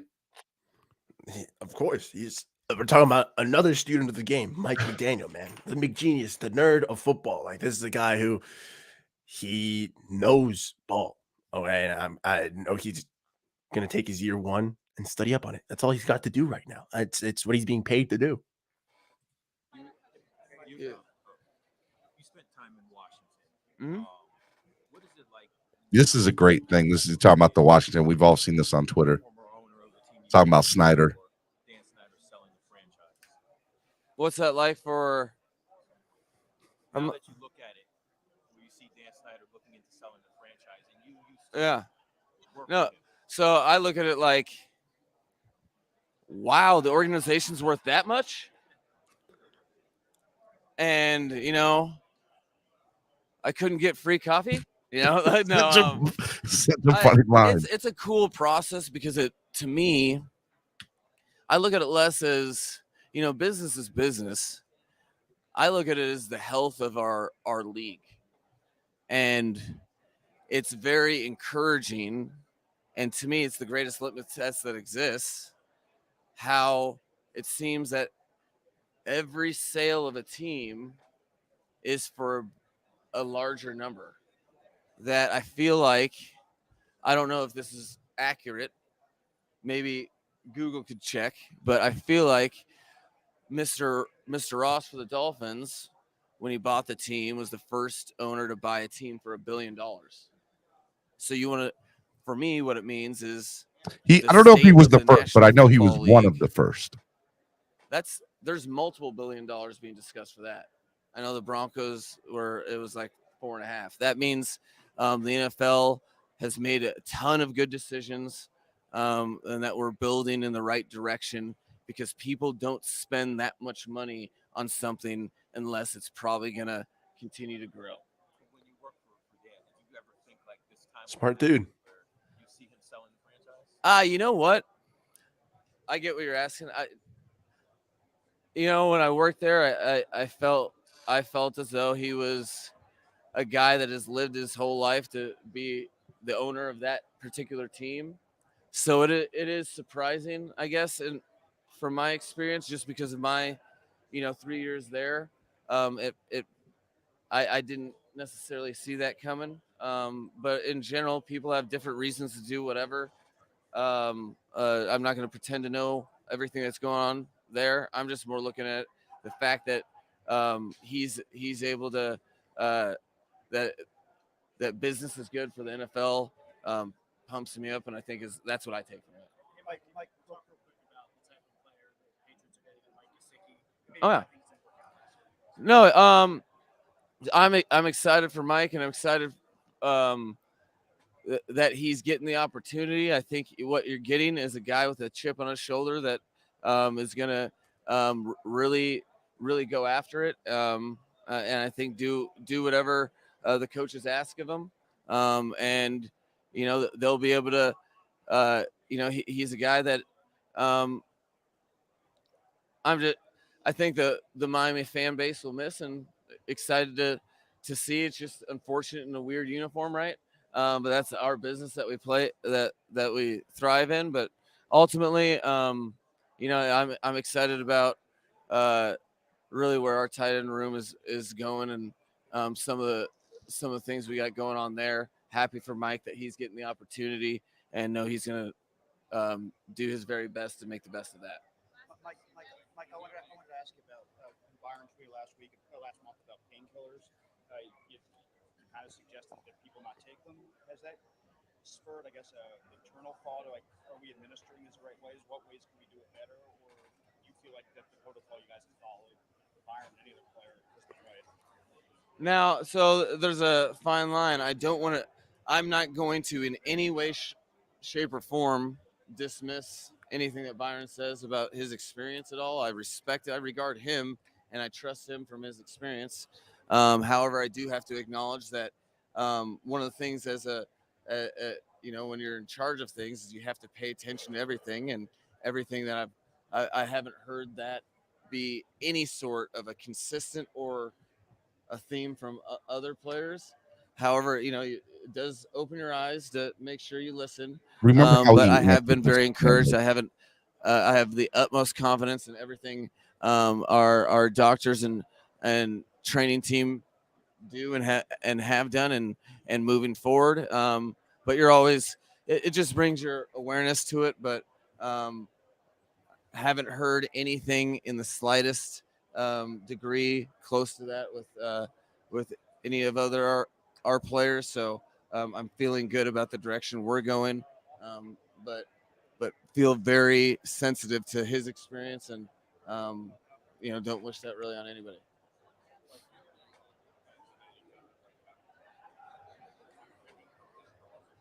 Always have plans. There's an opportunity cost for everything. So, I think one of the things in regard to the offensive line is that you're always going to want to upgrade every position. In the particular circumstance with the offensive line, do I think in order to upgrade the position for us with the talent that we have, do you want to spend $12 to $20 million to do that? Is that the best way to spend your money? In our particular circumstance, you're always trying to figure out that, what that perfect solution is for your team. In our circumstance, I want to get the guys that we have on the team better. Okay. But I also want to take advantage of, we have some ideas and thoughts of players that are still out there. We're taking our time with the market and seeing how that plays out. And there's some stuff we have in thoughts of the draft. But, of course, that will be addressed, obviously, from last season. Depth can and will be tested, but you're trying to do it within the framework of what's the best in all your needs of your team. Love that he answered. And what you can manage as a coaching staff, and what you need to outsource with additions of players that can't be coach driven.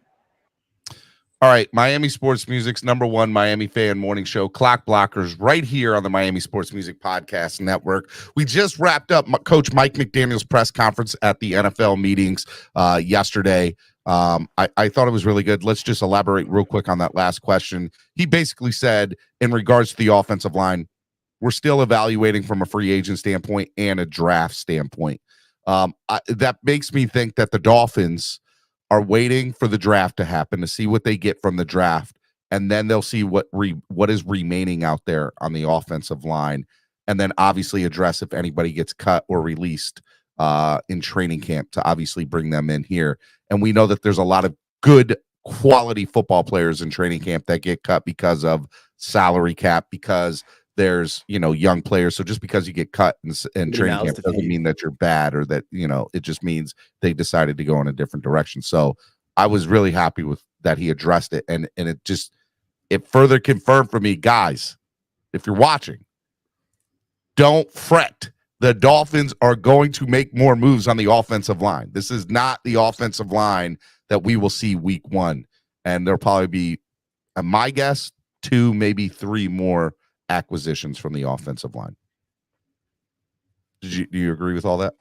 I hope, man. I know it's scary to rely on draft talent, especially tackles in the draft is very scary. Yeah. We don't have the biggest success with it, particularly for the Dolphins. A guard would be a lot more reassuring, and then a veteran tackle. I don't know if that's going to happen, but like you said, man, if there's some training camp cuts, if there's some moves, there's some post June 1st moves that we can make, I'd love to see that. Okay, I would love to shore up that offensive line a little bit more, whether it's free agency or the draft. We need some help there, man. Please. There's 3 waves to free agency, as a lot of fans have pointed out. There's the initial wave, which we're already pretty much through. There's a second wave, which usually tends to be, right before or right after, especially right after the draft, right? And then the third wave, I think, is leading up to training camp, because there always seems to be a good handful of players that are just waiting to see what teams are going to do from a draft standpoint, and then have their own bidding war between the end of the draft and start of training camp. So I think there's good 3 waves of free agency, and we've already been through the first one, but there's still good quality players there. All right. Just from the standpoint as a whole, I like Mike McDaniel a lot. And I put it in the chat, and there's 51 votes right now, over 135 of y'all watching. So vote in the chat. I asked the question to the viewers, do you like Dolphins head coach Mike McDaniel? 76% are saying yes. So he's definitely a fan favorite and likable from the standpoint of the fans. But there is obviously a vocal contingency or a vocal standpoint of the fans that will question anything he says or want to read between the lines. And I don't think that's just McDaniel. I think that's just in general, anything they hear from the Dolphins standpoint. What do you say to a lot of those fans that I saw you put in the chat? You were talking about listening is key, especially when it comes to like the press conferences and questions. I just want you to kind of elaborate on that, but more importantly, elaborate on a fans, not any one fan in particular, from the standpoint of we don't need to read between the lines. Listen to what they're saying. They are telling you what they're saying. A lot of the times, man, people want to hear what they want to hear. And I'm guilty of it as well. I think we all are as people in general, as fans. Also, we can get a little tied up in narratives and we can let that run with it. And I get that there's coach speak, I get this GM speak, but sometimes like you don't need to read between the lines. Sometimes a guy is simply answering a question. Like there's people who think that McDaniel is dumb, but then they think that he's also conniving and twisting words and like hiding from the media. He can't be both. You have to be extremely smart to be lying all the time. Like it's really weird, this perception. Like I think McDaniel is a smart dude, but I think most of the time when he's getting asked a question that he has no prior knowledge to, he's probably just speaking in his mind, and it's a little slow. He's just literally speaking as he thinks, and he goes along. I do the same way, and it's why I trip over my words sometimes. But at the end of the day, McDaniel is a smart dude, and I think we just have to listen to what he says. Listen to the question, like type it out if you have to, turn on captions, and then listen to what he says in response. Hey, Steven, maybe people sometimes you mishear one word and it changes an entire question, man. So turn on the captions and figure it out, see the contractions, see the punctuation, see everything, and then see McDaniel respond to it. Pull up the transcript on YouTube. I don't care, man. Do something. But like the fact that some people just like they'll misinterpret the entire question. Like that question in particular, again, McDaniel was asked, what is the best? How does it feel playing in a division with such good quarterbacks? How does it feel playing against those quarterbacks? So he names Josh Allen, and then he catches himself because he realizes he can't name Zach Wilson or Mac Jones because they both suck. But he's not the type of dude to say, oh, well, actually, oh, yeah, they suck. So he says, no, yeah, plenty of other great quarterbacks or other great quarterbacks coming into the division. Some people will say political in his answers. Some people will say very tactful in his answers. And it's generation, man. He's a younger dude. Be a really good segue to everything. So I told you to pay attention to that last question, right? And how and it was in regards to, I believe, the Byron Jones, stating that the Dolphins did this or the Dolphins did that, or this is how they went about, my injury. And I love that before he even answered the question, he said, hey, look, I want to validate his feelings. I want to validate that his experience was that. Who am I to say otherwise? What I will tell you, though, and then as soon as he validated and didn't call him out to be a liar, he's like, I have to tell you my experience with the whole thing, and here's what I believe, X, Y, and Z, right? And so there's two sides to every story. So of course, I thought that was great how he answered that, which brings me to the next topic. Yesterday, newly acquired secondary man Deshaun Elliott for the Detroit Lions and previously the Baltimore Ravens. As we know, Lamar Jackson yesterday put out on Twitter at the same time that Coach Jim Harbaugh was having his coaches meeting at the owners meeting, basically stating, hey, look, I've requested a trade on March 2nd. We're not seeing eye to eye on this. This is what we're doing. Deshaun, being a former teammate of Lamar, not thinking anything of it, said, hey, why don't you come to Miami, in response to that in a public tweet. And that's when Dolphins Twitter went crazy. What is your first response when you see that tweet, Nando? So we got put in my group chat with my buddies. Shout out the homies. Section 138 forever. But at the end, there were some mixed opinions. At first, I was a little frustrated at him. Not necessarily. It was more of just the act that you got to support your guys, your teammates. But when you think about that further, I don't know if Deshaun Elliott has met Tua. I don't know how he's had a conversation with him. I don't know if he's hung out with him. Even if he has, as a former teammate of Lamar Jackson, he's hung out more with Lamar. So I'm not going to crucify Deshaun Elliott for this move. I think it's a boneheaded move. I think it was a dumb move on his part. Maybe he should have put that in a group chat. He should not have tweeted that out. Considering he's on a 1-year deal, not much contract stability, and it is the rabid Dolphins fan base. I do think it's a non-story, though. I saw on how he had the laughy face and the little facepalm emoji, like saying like, I know what you just did, kid. Like, you are gonna blow this up. Like, we should. I have my ring light. We just traded Elliott to the Little Giants for the Icebox. Becky O'Shea. I had to put it up. It's such a good one. It's such a good one. Dude, I'm not gonna ship him off to Siberia. I think he's the annexation of Puerto Rico. We're not gonna do that, Little Giants. I think he's fine, man. Like, I think it's gonna blow over. I think we're gonna laugh about this. I don't think Tua's the type of guy to hold grudges. We're gonna see them in the offseason. They're gonna be working out, or they'll be at his house, maybe a little barbecue, playing with his dog, playing video games with Tyreek, whatever it may be. Like, we're gonna see that connection start to form, and they're gonna laugh about it. They're gonna be like, "Hey, I didn't know you like that, Tua. My bad. That's on me." So I want to get into a deep dive of just the reality of players on Twitter. But before I do, here was my initial reaction, which was very similar to yours. I saw it and I was like, well, that's a stupid thing to say. Like, that was my first thought. And then I thought about it a little bit more, and I'm like, him and Lamar are boys. He just wanted his boy to come home. Like, you come down, or you come hang out with me. And I don't think he meant anything by it. I don't think for one iota second did he have Tua on his mind in that tweet. Good, bad, or indifferent. I just think that he was just saying, come play for the Dolphins, man, if you need to go somewhere, Steven, let's say he did. Like, let's say he did. I'm sure then his teammates, I don't know if he's in a group chat with Tua because that's an offense, he's a defense thing, but at the very least, he's in a group chat with the secondary, at the very least with the safeties, with another former teammate, Brandon Jones, who I'm sure would tell him, yo, I got drafted with Tua. That was an idiotic move. You're a dummy. Like so he deletes the tweet. We ride with Tua here. So he deletes the tweet. I didn't know that. That's why he deleted the tweet. He tried to back up on it, and he doesn't understand how serious Dolphins Twitter is going to take this, though. Like, well, he did. He ended up He ended up stating later on in the thing, and I put it up on the thumbnail for today's show. He says, "LMAOA is just Twitter. Calm down," with the laughing, crying face emoji. Like, fans took it personal yesterday. Let's just get that straight. I don't think the team will have, though. I think that's something that they'll clown him for in the locker room. I think as far as the locker room's concerned, I don't think anybody is going to hold it against them. Not at all.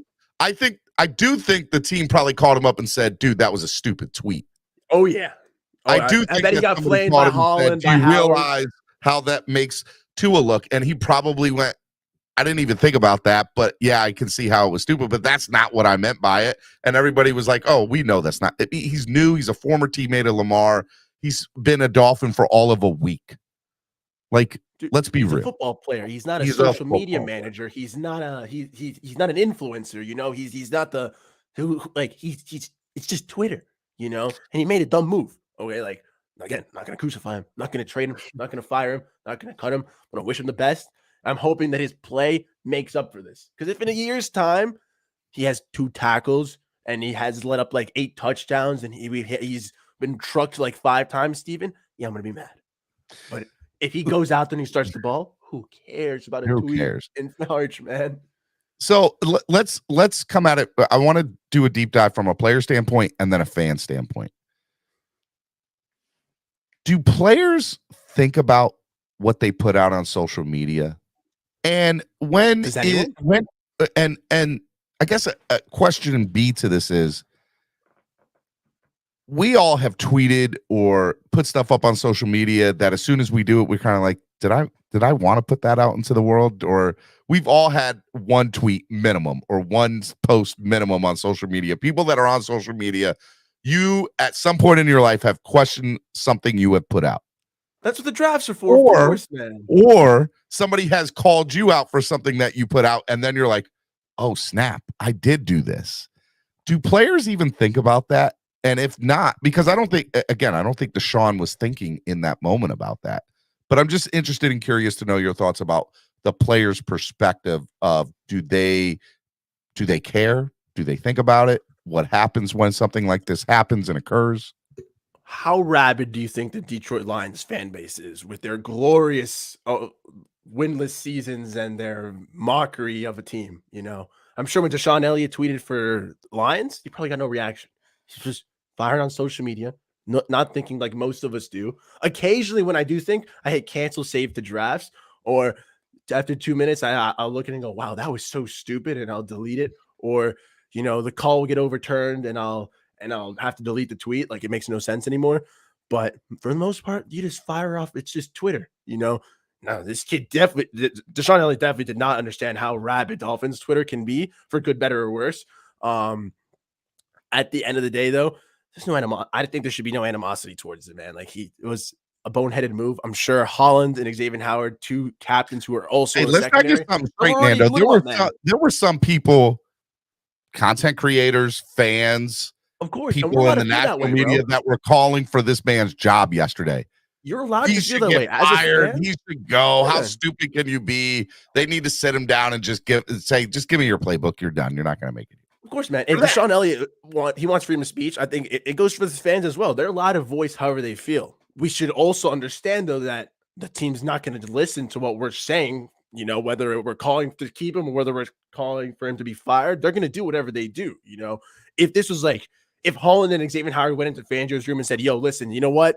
The boys and I talked. We can't have this kid on the team. That was totally disrespectful. We got to fire him. I respect the move. I don't want that to happen because I want to see Deshaun Elliott and the Brandon Jones reconnection from Texas. That'd be super cool. And he's a young safety. I want him to have success in the league.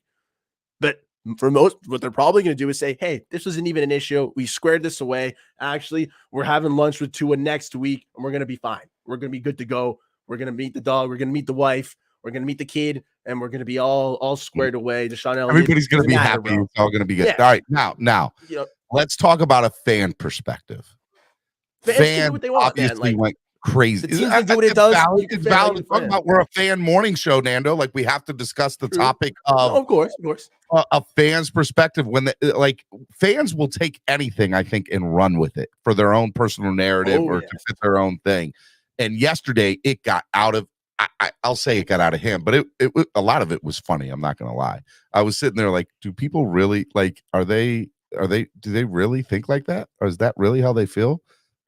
Just curious as to what you think about that from the fans' perspective on how they ran with it yesterday. It's same thing as we talked about the questions, man. You'll hear what you want to hear. You'll interpret how you want to interpret depending on your narrative. Again, I'm guilty of that as well.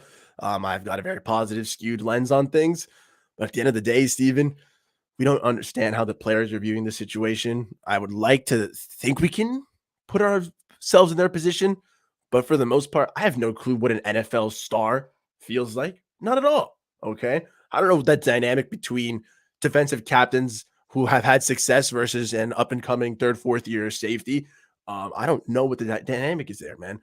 I have to assume that they all respect each other and that they're going to work it out as men and they're going to be cool with it.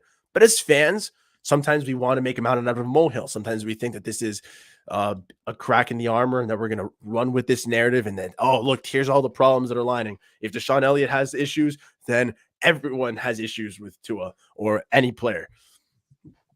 I don't think that's the case at all, man. But, hey, if you want to run with it, you run with it, man. I'll just slap on the little tinfoil hat and you're good to go, man. And then the last thing I want to bring up before we move on, or I bring in, I think I'm going to bring in some people to there's a lot of people that have an opinion about this. When he makes a response, it's just Twitter. Calm down. Is he dismissing, what? I don't think in this situation it was, but let's say there are examples when somebody puts that, hey guys, it's just social media. It's just Twitter. Calm down.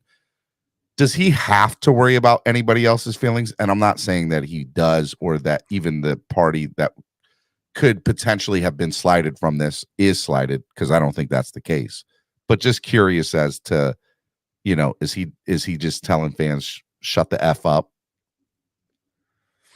in a nice way? I mean, again, if you didn't expect this kind of reaction, like if you came from like a smaller team or at least a team that's not as active on social media like the Dolphins are, you think maybe you get what, 20, 30 replies on something like that, either agreeing or disagreeing. Mm-hmm. He got bombarded, bro. He got bombarded yesterday. I would tell people to shut up. I'd be like, yo, calm down. Third string safety. Calm down. I do not need this much notifications, bro. Like, y'all have blown up my phone, cuz. What are y'all doing? I'm here on a 1-year deal, bro. Leave me alone. Like, I'm like, it's frustrating, and it sucks that people can attack him like that. But hey, he's a guy, he's a man, he can handle himself. And if he tells, by the way, I just want to state for the record, would I want him to not, any player, not just Deshaun, to think about something like that? But I think we need to take everything in its context. And in this particular situation, it's not like this guy was a second or third year player. It's not like this guy has a relationship with Tua. It's not like this guy has a relationship with Lamar. You know, you got to put all that into context and just realize at the end of the day, I think he really would love to play with Lamar again, but I don't think he was legit recruiting him. He's like, bro, you can always come to Miami. I think it had nothing to do with Tua. I think it was a halfway joke from the standpoint of, you know, I know that's not going to happen, but and he just didn't think that it would get the play that it got. And when he saw the reaction of Dolphins Twitter, he's like, oh, snap. And then I'm sure when the Dolphins reached out, it was either a teammate or the Dolphins organization reached out to him and said, bro, you can't tweet like that, bro. You can't say something. I don't think it's like a defensive Tua either. It's also like, you can't talk about my boy like that, you know, like, hey, Deshaun Elliott, you're going to be my new buddy, but Tua's a guy I've already played with for a year, 2 years, 3 years with. We're going to ask you to delete this, bro. And that's messed up. You know, it's hey, by the that's way, also a captain. You can't talk about this that way. It's even them saying like, hey, we're looking out for you.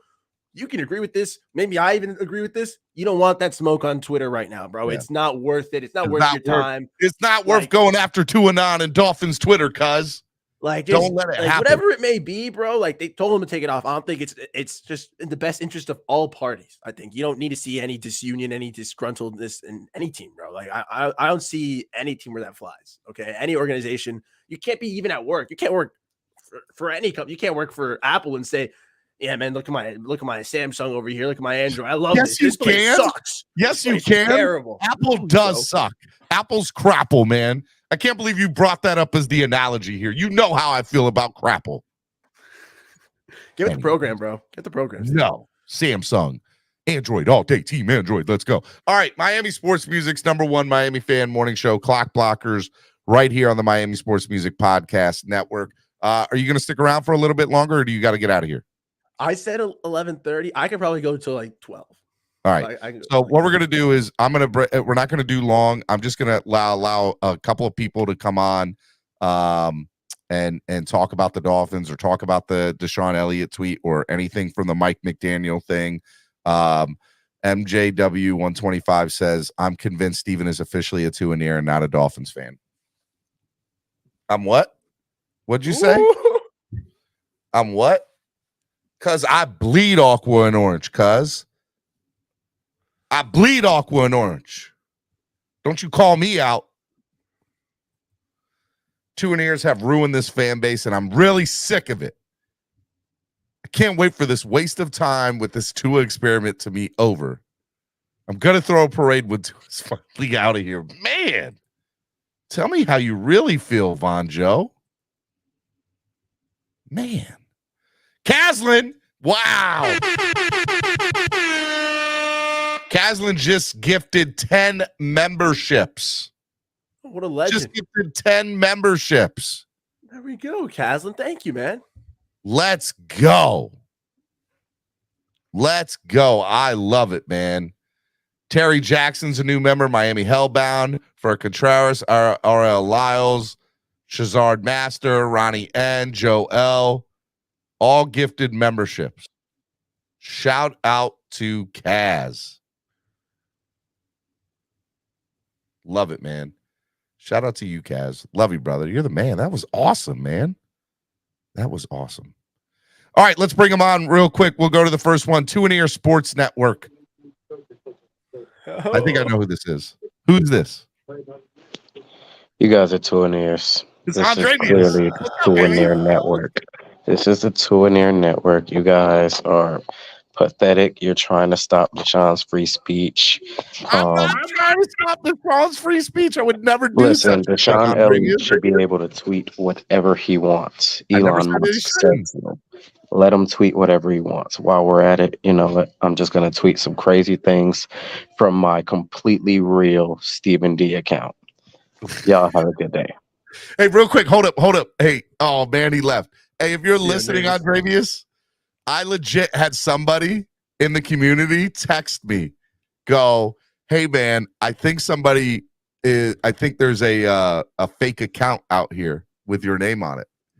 And it's very simple. My name is Stephen D. SKPL. And Andrevius has a fake account, a ghost account of Stephen D. Whatever you want to call it. I don't know the exact words. And I was like, no, I know who that is. That's Andrevius. But he legit sent me a screenshot and said, do you want me to flag it? Do you want me to report it? Let's go. Miss Fins is in the building. Get up here, Miss Fins. Come talk to us, Miss Fins. Oh, you got to give you the last person of the day, Miss Fins. All right, let me bring in Todd L. Good morning, Todd. What's up, Todd?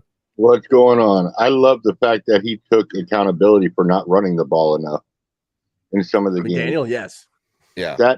That shows the learning curve coming into his second year, him going back over everything. So hopefully that goes along with a lot of the other stuff he does need to fix. Todd, that's what I've been preaching for months now. Has it not been? You listen to the show. Have I not been saying that that I'm sure he had in his mind his rookie year as a head coach that I'm going to stick to this game plan, good, bad, or indifferent. Not just as a head coach, but a rookie year as a consistent play caller too. Yep. And so I think what he wanted was data, because this is the type of coach he is, right? To say, hey, look, I didn't just try this for 3 or 4 games. I tried this for a full season, even when it wasn't working. So I just had consistent data to measure future seasons up against to. I think this year he would change that. Year 2, McDaniel will make different decisions than year 1 in very similar situations. I have never seen a coach take accountability the way he does in the public so much. Well, be careful. You might get labeled as a McDaniel fan. You don't know McDaniel now. Hey, I just want to win. I don't give it. You know what? I want to win. I mean, I agree. Amen, Todd. As long as we hey, win, real quick before I let you go, Todd, just personal opinion. What did you think about the Deshaun Elliott situation yesterday? I think he opened his mouth up a little bit before he saw it. And I think inside the locker room, they will handle it. They got enough leaders in that secondary, like Ramsey, X. They got enough leaders back there. They're going to handle it. I mean, I wouldn't be surprised if it was a teammate saying, dude, take that post down. That was stupid. The captains there. Was stupid. Hall and Xavier Howard are literally captains in the secondary. Yeah. I don't know. All right, Todd. Hey, brother. Thanks for coming on. How you doing? You doing good? Yeah, man. Great show, though. Great show. Hey, I appreciate you listening, man. Thank you for coming on. Love you, brother. Be good. Take care. Thank you, Todd.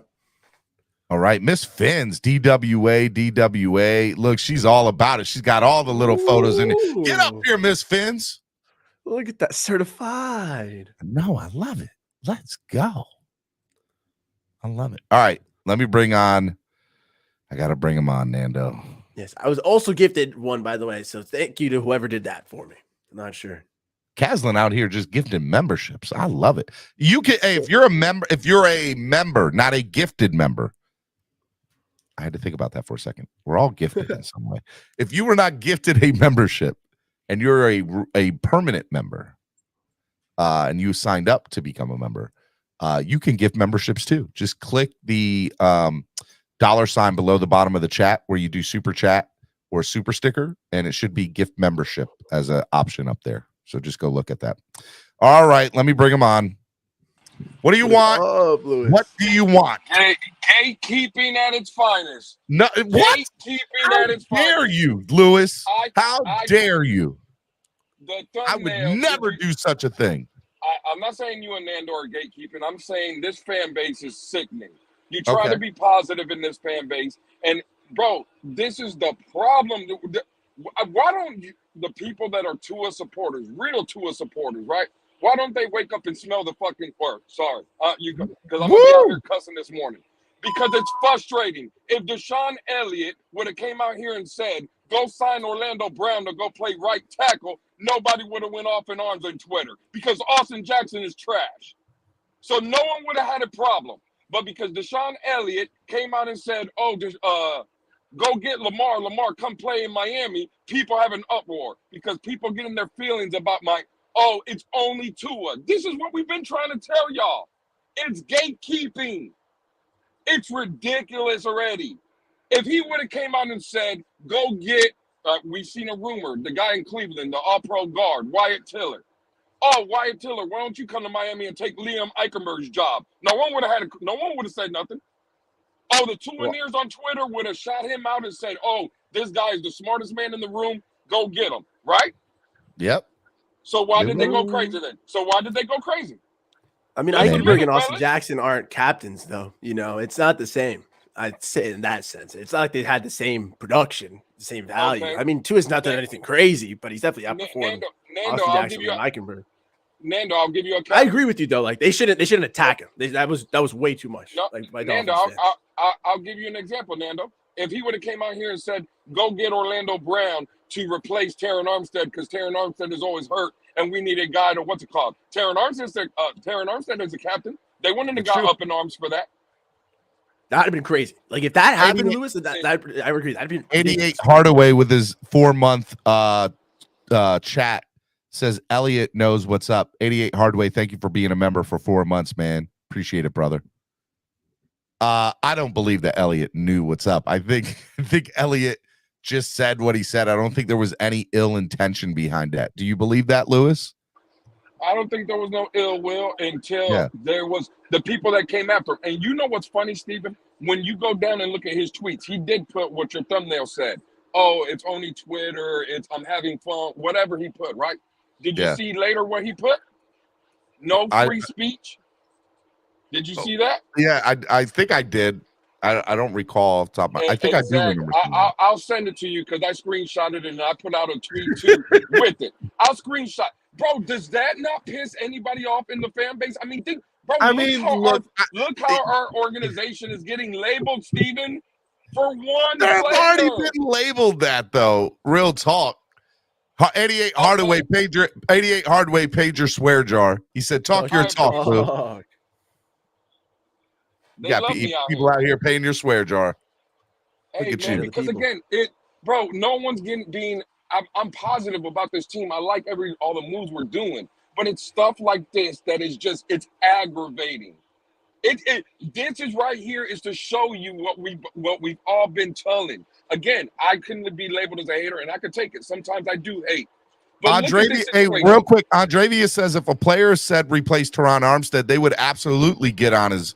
No, they wouldn't. And Andrevius goes on to say, "Lewis, you sound more mad than these Tuaneers you complaining about, to be honest." I'm not. You see, again, that what Andrevius is doing is just trying to change the narrative and make a joke out of it and stuff. And it's not a joking matter. This man had to come out on Twitter and say there's no freedom of speech in Miami, and we're all happy-go-lucky. Batman says it's capping Tuesdays. Yeah, I know. Batman, but we haven't. I'm glad to see Batman still alive. I haven't heard from him since Saturday. He's been running since Saturday. I don't know where he's been. Oh, so now the narrative is Batman's running. Don't do that. Don't put that. I don't know. Andravia says it is a joking matter. LOL. And by the way, look at Nando. Nando is putting on his tin foil because of what you're putting out, Lewis. Well, no, I think I'm agreeing with Lewis, man, and it's scaring me. So, like, I do agree it was a little too much. Like, I don't agree to the full extent, Lewis, but the sentiment is there. That coming after him in that way is tough. I do think they would have come after him if he talked about Terron. With free speech. That is true, though. That's what I'm saying about, but like, If Deshaun Elliott's allowed to say whatever he wants, the Dolphins fans are allowed to say whatever he wants. Just like you're allowed to say whatever you want when we're positive. Just like I say whatever I want when we're negative. It goes all the ways, man. As long as we're not fighting. Maybe it says anybody who's mad on either side is just whack. Yeah. I saw some people saying, like, I'll meet you at the tailgate line. Like, I hate when people say that, especially amongst Dolphins fans. That's so dumb. You know what's funny? You know what's funny? Last week, when we signed Deshaun Elliott, this is going to be a great fit for our defense. I still believe that. Yesterday in the Twitter, he's a third-string bum. He can't play. He's trash. He don't know nothing. I think Deshaun Elliott's going to make more. I'll tell you what. Deshaun Elliott will have a bigger impact on this team this year than Noah Igbenogany has in 3 years. Oh, wow, Steven. That's groundbreaking. That's groundbreaking, Steven. Tuesday, cuz. Wow. You just broke the internet right there, Steven, with that one. Wow. I might need the tinfoil hat back on for that one. Hey, somebody wants to say hello to you. I'm going to bring them on. What up, Dave? Who's that? What's up, number gang? one in the community. The biggest capper out here. Dog, you see how it starts? I ain't even dog. I ain't even say nothing to this man. Free speech. I know. Lewis just hates on there, so don't negative, worry, bro. I know. Hey, but anyway, what y'all talking about today? Huh? So what y'all talking about today? The hate from people like you and Andrevius. Oh, wow. Oh, so basically, so what I should have said was, what is Lewis crying about today? That sounds like an accurate statement. That sounds like an accurate statement. I'm getting out of here. I can't be up with all these haters. Drake stay crying. Drake stay crying. Lewis making a little slow song. He's like, you know what? I don't have to deal with this. Drake about to go make another slow song. Don't worry. Go ahead and make a little R&B song for the people, Drake. Go ahead. My feelings is always hurt. Y'all mad because I look good out here. That's all that is. No. No. You always love your beard, man. Listen, I'm just saying it's wrong how they came at this man because of one statement. One statement, and they came after this man. It's wrong. Y'all can sit here and play and joke your parents ain't never tell you to watch your damn mouth. Said, Lewis, it sounds like you more mad they didn't agree with you than your perspective. Crybaby ass boy. I'm not gonna lie, Lewis. I've never seen the chat go after you like they are right now. The entire chat's going after you, Lewis. Don't nobody worried about the chat. That's why they in the chat, because they bunch of. Where they at though? Where they at though? Where they at though? You know what I smell? But you got it on your hat though. You got the P on your hat though. As Harris says, Lewis is part of the same club that diminished Hill when he said that Tua was the most accurate quarterback, but took Sherfield's praise. He turned that P around real quick. You know what's funny? You know what's funny? S. Harris is the same dude that be in our Twitter spaces, staying in the chat with his fingers working like this too. Why don't S. Harris come up here? Why don't S. Harris come up here? Hey, bro, you won't be alone, S. Harris. Come on up. Hey, I'm not gonna lie. Hey, y'all boys come up. I got y'all back. I won't let Lewis bully y'all. Lewis is just swinging and doesn't care who he hits right now. Lewis is just I'll just defend him. I've never heard J.R. Black up here. I've never heard S. Harris up here. I've never heard none of these clowns. Samaj Taylor said, dang, Lewis, tell us how you really feel.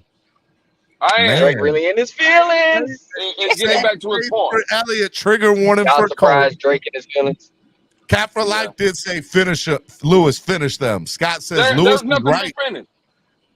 Thank you. Thank you. He would have to get started first, Cap.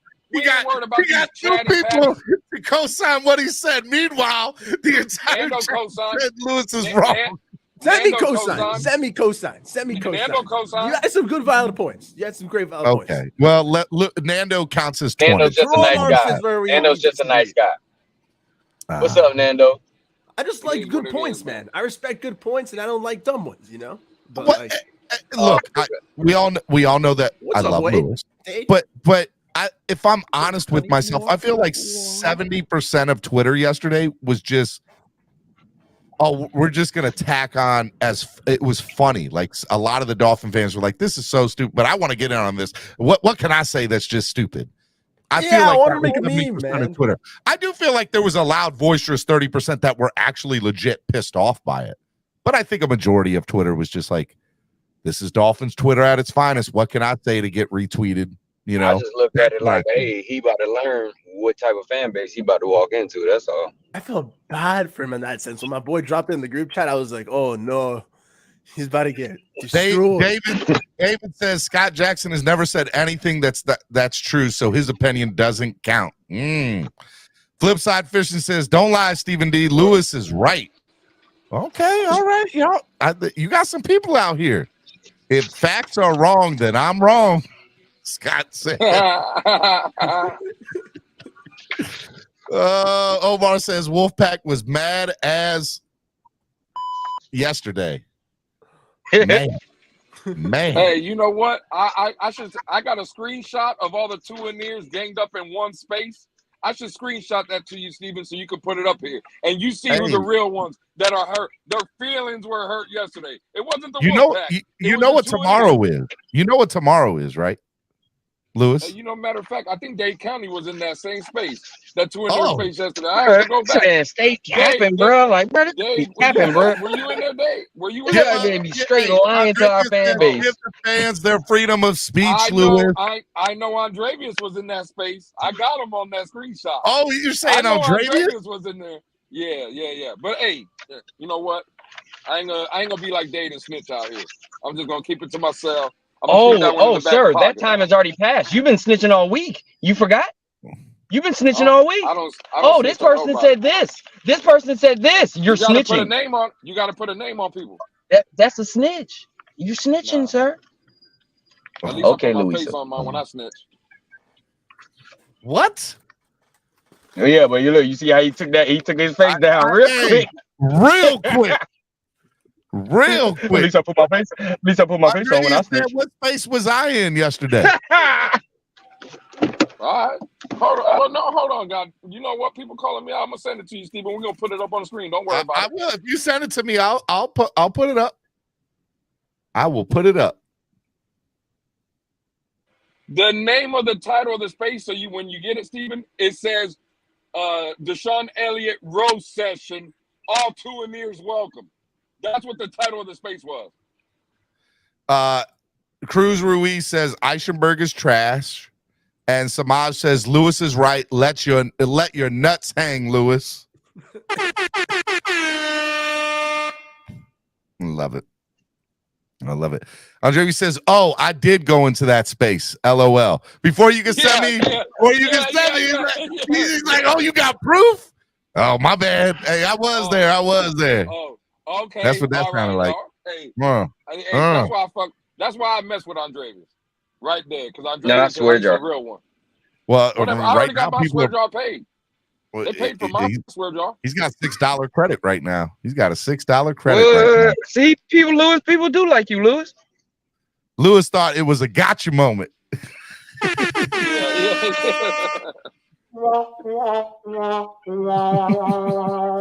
I ain't ashamed to be in spaces laughing. I love it, man. I love it. All right. Miami Sports Music's #1 Miami fan morning show. Tomorrow is Wildin' Out Wednesday. We're going to have a full panel on tomorrow. I'm sure if it was crazy on Dolphins Twitter yesterday, Lewis, it's going to be crazy tomorrow on Wildin' Out Wednesday, ain't it? They going to be out here tomorrow. Let's get it, man. I'm going to be out here. So all my Wolfpack haters like J.R. Black and S. Harris can watch me. Since they don't join me, come up here and just watch me. You know, it is what are it you is. calling? Y'all boys, boys come up, man. I ain't gonna let him jump y'all. Are you calling them out? I always call them out. They don't show up no way. They just stay in the chat and go like this, and you know, it is what it is. Hey, can you do me a favor? What's that? You have a Philadelphia hat on. You're a Tampa Bay Lightning fan. No. Wait a minute. I got this hat at the Philly bandwagon here in Clearwater.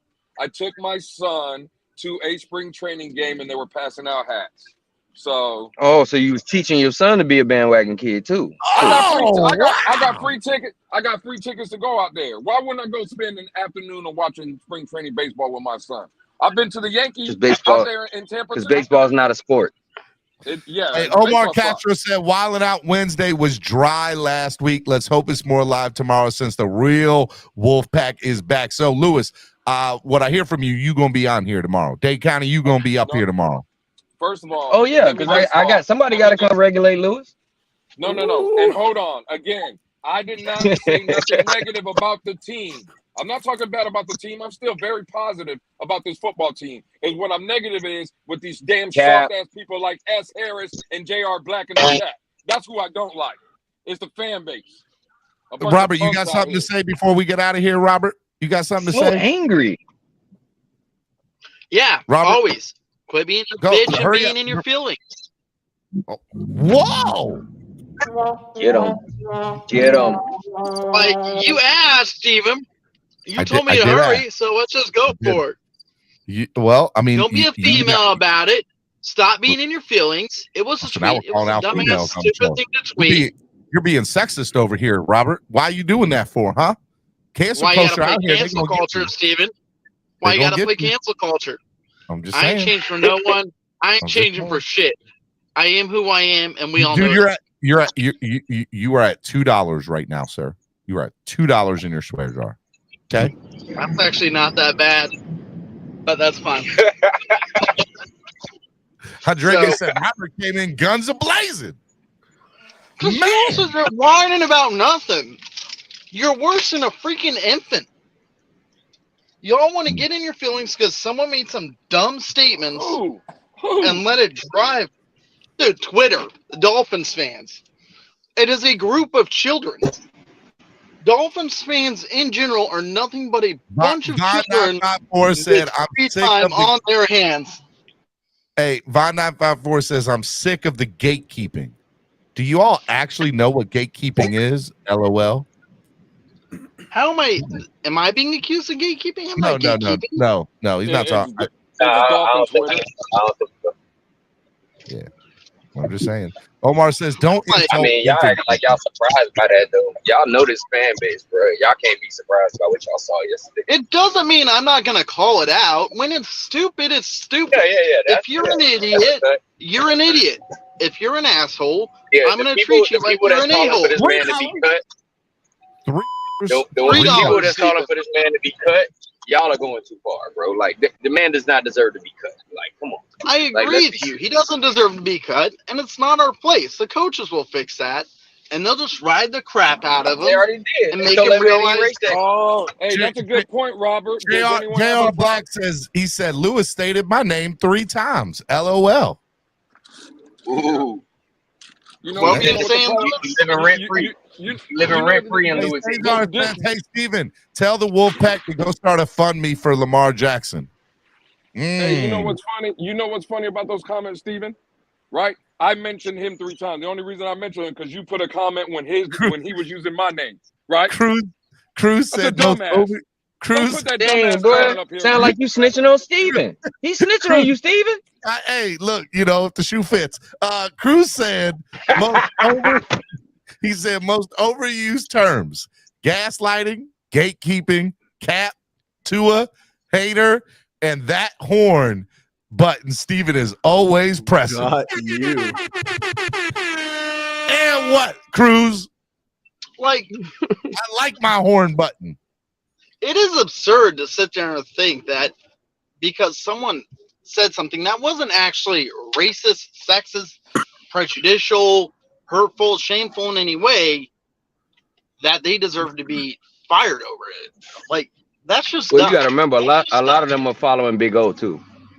Yeah, the big clown said that. We are not gonna knock other people on their content. That's what we not gonna do here. Steven, if someone says something stupid, hold on, Steven, if someone says something stupid, they deserve to be called out on it. If you see something stupid, you deserve to be called out on it. I don't if ever I say, see I've something never bull once in crap, my life- Steven. I've No, never you said said anything stupid. Everything that Yes, comes you out have. of my mouth is gold. Do you really want to go there? You want to go Everyone's there? gonna have Because their I got opinion you. and some I got you. You want to go there? Look, no. We're out of time today, fellas. Hey, So let's just go back and revisit your Raiders take. That was pretty dumb.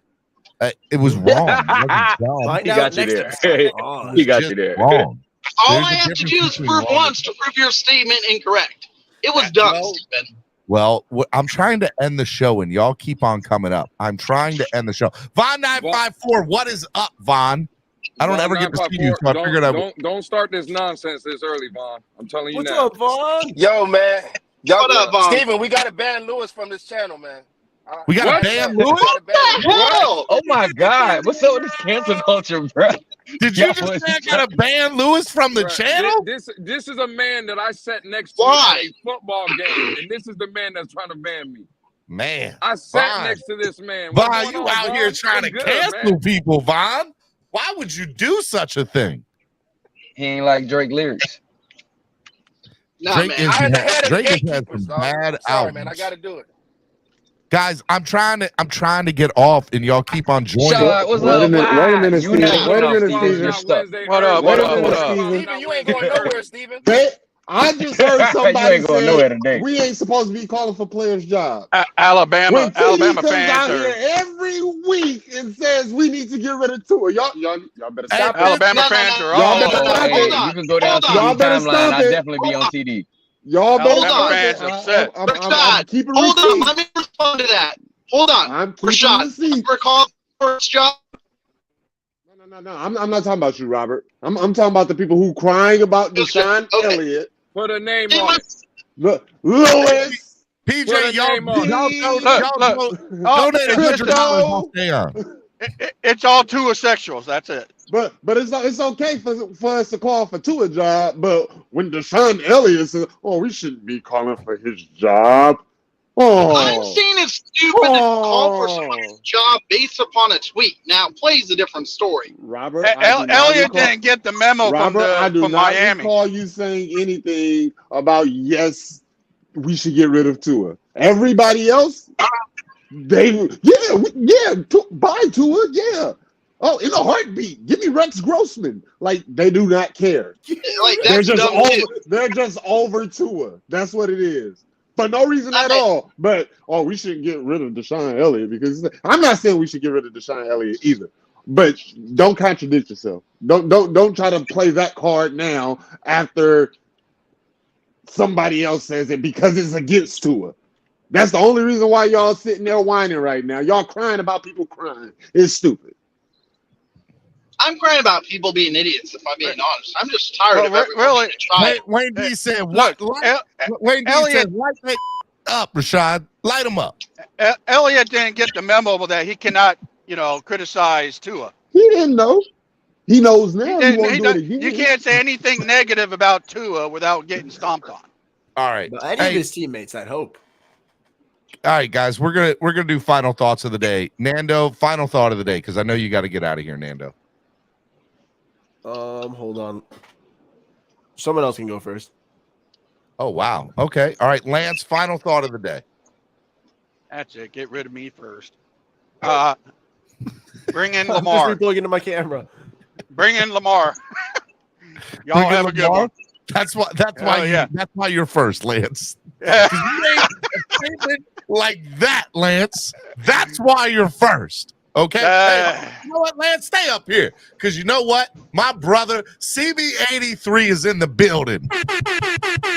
Yes, sir. You already know what time it is. What's up with y'all on this good We wilding losing out? viewers by the minute. We On losing this viewers good by the wild minute. Tuesday. Let me go next, Steven. Let me go next. I can't even be on the same thing with Hey, CB, man. It just Wolfpack makes no Killer in the sense. building. Wolfpack Killer in the building. Yes, go. Sound the horns. We here. And they running and hiding. They tucking tail as we speak, Stephen D. They tucking tail. Hey, boy, they on you in the chat, boy. And Lewis ain't on camera, and they know. Hey, Lewis know what time it is, Hey, man. bring up Brando's comment. Bring up Brando's comment. I will. Go ahead. He says CB83 is the softest one. They out here talking about you, CB. Don't let them do that. Hey, I love it, man. I love it. Keep it coming. Keep the energy coming, fellas. Keep the energy popping. Why y'all get quiet when I get up? Why everybody quiet now? I don't get it, We bro. still doing final thoughts? Out here pushing P. Are we still doing final thoughts? We are. I guess. Let me go. It is. Oh, wait, no. Fix Jeff. Let's just straight this conversation. We're upset that the fan base is calling Lewis for calling out Deshaun the Elliott. whole chat. I love this show, man. PJ Mack is in the building. Go ahead, Rashad. I'm sorry. I'm reading the chat. Oh, you're good. You're good. I was saying we're By the way, upset that JR, I'm going to interrupt again. He said, man. JR Black said, yes, Lewis is correct. I used his name, but I was commenting on your statement. I never called you out by your name, and I'm not a hater because I disagree with you. Sounds like a personal problem. Doesn't sound like me. I called you out. I don't care about none of that. You're soft. Stay in the chat. JR Black said, what's up, CB83, a.k.a. Top Wolfpack Hunter? Let's go. I wouldn't take that if I were you, JR Black. You better get up here. JR Black, you should come up here. That man don't come up here. That man is scared to click the link. That man is a keyboard warrior. This man is literally pulling y'all card, bro. Y'all gotta come up here and check this man, bro. On the thin foil. He was okay. He took it off. All right. That man ain't got none but. Samaj said this is the best show going. If y'all feel the same way as some, oh wow, CB, I love you, brother, but CB was here and now he's gone. Deuces. I didn't even get to say hi. I know. Hey, I love CB. Hey, CB, And he go said, kill the chat. and Noob also said Nando doesn't know Star Wars. I know. Wrong. Brando said, Hey, them this fighting is the words. show we've been waiting for real, for real. Clock blockers to infinity and beyond. Boy, y'all wilding out is tomorrow. We are wilding out now. What is up? Screw that, Steven. Let's Can we just get do a it wild now. out week? Can we get a wild out week? A whole Y'all week can of wilding out. A whole week of wilding out? I don't know. Maybe we should. Maybe we can do that. What up, Mr. Fred? Mr. Dunlap? Hey, now CB can go down there and kill the chat. Bye, CB. Wait, Steven, can I go? Yeah, go ahead, Nando, because I know you got to get out of here. Everybody, thank you for tuning in. It is always a pleasure, Mr. Steven, talking with you on Hot Take Tuesday. Kind of turned into a mini Wild and Out Tuesday, but It did at the end here. Dolphins fans is always a fun time. Whether You know you got to bring in the You're welcome, Steven. Hey, what's up? What's whether up, we agree, everybody? disagree, as long as we just fight with words and not What's up, Fred? actually take Hey, this yo, I'm on my personal, lunch man, break, we're good man. to go, man. I'm on my lunch break, man. Y'all hurry We're up and all tell me Dolphins fans something, over man. here. So, Tell me what's going on, man. Hey, Nando, be good, Nando. Love you, brother. Thank you for coming on. Hey, Nando's not going to be here next week. He might be here at the end of next week. We don't know yet. Yes, I'm trying to get my everything birthday is worked out next for Monday. So Hey, everybody, Nando's Happy birthday, Nando, happy birthday, bro. Nando, how old are you turning? 25. All right. 25. So, Hey, Oh, this man a baby. Hold on. Everybody who donates $25 right now, I'm gonna make sure Nando gets some of that $25. Let's go. Yeah, that boy gonna send that boy a whopping $5. Hey, yo, Down for anything, bro. It all goes a long way. Can I get something in real quick? Go ahead, Fred. Mr. Hey, so- Nando, so- you're good. Hey, hold on, Mr. Fred. Hold on, Mr. Fred. Give me 1 second. Nando, I love you, man. Happy birthday. I love what you do for this channel. You're the man, brother. And have a good week. Go enjoy your vacation and do your thing, man. Appreciate you, boss. Check out Nando Talk if you guys would like to. Boom. Thank you, guys. Okay. Check it out. Nando. Appreciate you guys. Like I'm at work right now. I'm on my lunch break, man. So I don't have long. But what's the deal, man? Is the thing about Elliott telling Lamar to come on down, man? Come on down to Miami. Look. Is that what we talking about here? No, we no. We're talking about how people are children and can't get out of Lewis their is damn talking feelings. about it. So what's the problem with it? What's the problem there? I mean, what's the problem? I don't know, What's the problem Lewis. with that? Lewis, tell Mr. Fred what the problem is, Lewis. Let them know. I got it. A bunch of Oh. hypocrites. Hey, look who's coming up in here. Samaj Taylor. He wasn't running from you, Lewis. He wasn't running from you. Ooh, smoke. I didn't say nothing. Yeah, Hey, keep that Samaj camera is on. my Now keep that camera on too. Samaj is on my side. Tell him, Samaj. Hey, Lewis. Hey, Lou. What's up, Lou? What's up, Lou? What they talking about, Lou? Samaj, you're at $4, Samaj. Who's real? Hey. What they talking about, Lou? Left, so we'll take over for him. Lewis is like, that's my guy. That's my boy right there. That's my dog. If anybody want to know, that's my dog. Where I paid it? Hey, Lou. What they talking about, man? I just Boy, I love y'all. Y'all are the best. I don't care. It was just a comment, Fred, but these people get in their panties be in a bunch, man. If you talk about Tua, they get mad. It's okay. Hey, man, so what? So they get mad, yo. So what they get mad, bro? So what they get mad? Tell him, Mr. Fred. Tell him. Tell Lewis and these haters. What if they get mad, Mr. Fred? Tell him. Yeah, they get mad. I'm still gonna call you out if you're being a child. This is what I have to say to all the Tua lovers. All right, y'all listening? Is they listening? I'm right here, Mr. Fred. I'm a Tua lover. Okay, a Tua lover. I'm gonna tell you like this, man. Two of these nuts. All right. Now let me get back to work. Let me get back to work, man. Mr. Fred, can we say something like that, Mr. Fred?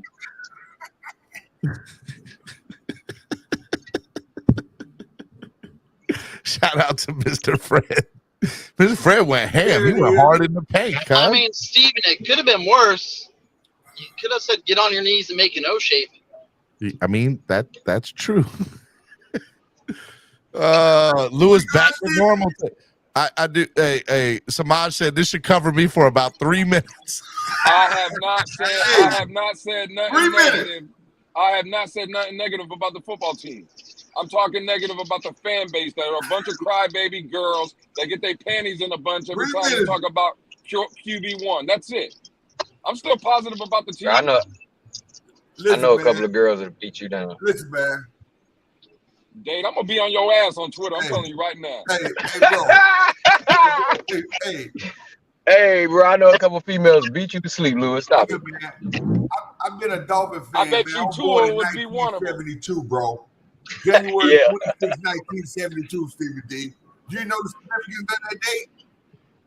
What 1972 was a great year, man. No, I was born January 26, 1972. That's the day of the Super Bowl. Listen to me, bro. I was born in the undefeated season that year of the Super Bowl of that day. So while the Dolphins were going undefeated, you were coming into this world. So like they say, every time a bell rings, an angel gets his wings. Every time the Dolphins go undefeated, a Dolphins fan is born, and you were born on that day, is what you were saying. I was born that day, bro. I was born into the Dolphins fans. You know what I'm saying? I like it. So I I like seen it. the good, the bad, and I seen the ugly. You know what I'm saying? Well, I mean, we have the ugly up here with Lewis, but that's neither here or there. But you know, hey, look, man. Long as you know, Steven, Long he beat me to it. He beat me to it. Hey, Dave, we're here, Dave. I got you, man. Yeah. Lewis don't want none of this smoke anyway. What I was saying, Samaj, is what do you think about the Dolphins right now, man? Are you happy with where they're at, man? You're on mute. My bad. I apologize. Look here, man. The serious point, man. Look, I'm 51 years old, bro. I love the Dolphins. That's my team. I wear the shoes. I got the socks. I got the jaws. Shoes. I got the socks. Here's what I do. You know what I'm saying? But I'm gonna tell you something, man. It's exciting to be a Dolphin fan right now. That's what I'm telling people. Normally they jiggle a little candy in our face and fuck us with no rubbers. You know what I'm saying? I paid for that already. You know what I'm saying? Lewis, what you doing bringing all these people up here, man? They out here wilding out, cuz. Talk to him, Samaj. Talk to him, Samaj. I am. Talk to Look here, him. man. Look here, man. At least give me some foreplay if you gonna fuck me. You know what I'm saying? Nice. Don't rob me. You know what I'm saying? I can go through the history. I've been getting sexually assaulted from the Dolphins for fucking 40 years, and I'm tired of it. You hear me? So if you ain't tired of it, you ain't been living long enough. I'm tired of this shit. You know, something need to be done. Now, You got about 90 seconds, Samaj. You got about 90 seconds. Get it all out. Get it all out right now. I'll put another 20 on it. But look here, man. Tua should be offended. Tua should be like this. You know what? I'm gonna show this motherfucker. I'm balling this year. Dap him up, love him up, and go out there and ball, man. You know what I'm saying? Because ain't no crying in football. Hey, can you do my hype tape? Because I definitely, I need a hype. You are my hype man, my new hype man right now, cuz. I do. Hey, Samaj. You know what I'm saying? But I cut your deal because I love you. Go ahead, brother. Hey, Samaj. I don't think Tua's offended. I just think the fan base has their fucking panties in a bunch. And hey, Robert, you didn't pay for the swear jar, Robert. I will give you $5 today, Steven. Quit your damn whining about it. Jesus Christ. Oh man, this is all Lewis' fault. This is all Lewis' fault. This is all Lewis' fault. Hey, can I just borrow 5 of your 20, Samaj? Hey, man, this shit dumb. I got you. Know what I'm saying? Samaj just got it. My money ain't gonna never run out. That's all, So I'm just gonna swear a little bit. People need to quit being fucking grills, grow the fuck up. I'll make you all a deal right now. Goddamn way out of their feelings and just get the fuck over it. Hey, I'll make y'all a deal right now. If somebody or in total we get 100 starting now between the end of the show, I'll have no swear jar on tomorrow's Wildin' Out Wednesday. No swear jar. We need that. We need that. Somebody drop 100 or total it up to be 100. No swear jar tomorrow. I tell you what. No. I cover 30 or 40 of that right now. Samaj said he got 40 on it, cuz. I'm good for it. He said, I got 40 on it. He said, I don't want no swear jar tomorrow. Come look. That's my man. Chris, I would play the whole thing, man. What the hell is going on? We're calling everyone out for being grills about everything crypto. So you might as well just get it and call people out for being little bitches. What's going on? Oh, damn, what is happening? I just woke up into a firestorm. I just had me a cup of coffee. I had some pigs in a blanket with some bacon and some flapjacks. What is going on? What is going on, Steven? And I love this. I don't know, man. The swear jar kind of went out the window for a second here, but I'm trying to keep Samaj saying he good for it. So right now, Robert's at like 13. Do that, Fred. I am 13. That damn swear jar. 3 more times. Crypto, we've taken over the show, Crypto. We've taken over the show. I don't know. We've taken over. The swear jar. That's what it. I'm just. We taking over. Uh-oh. Hey, did I hear the homie? My brothers.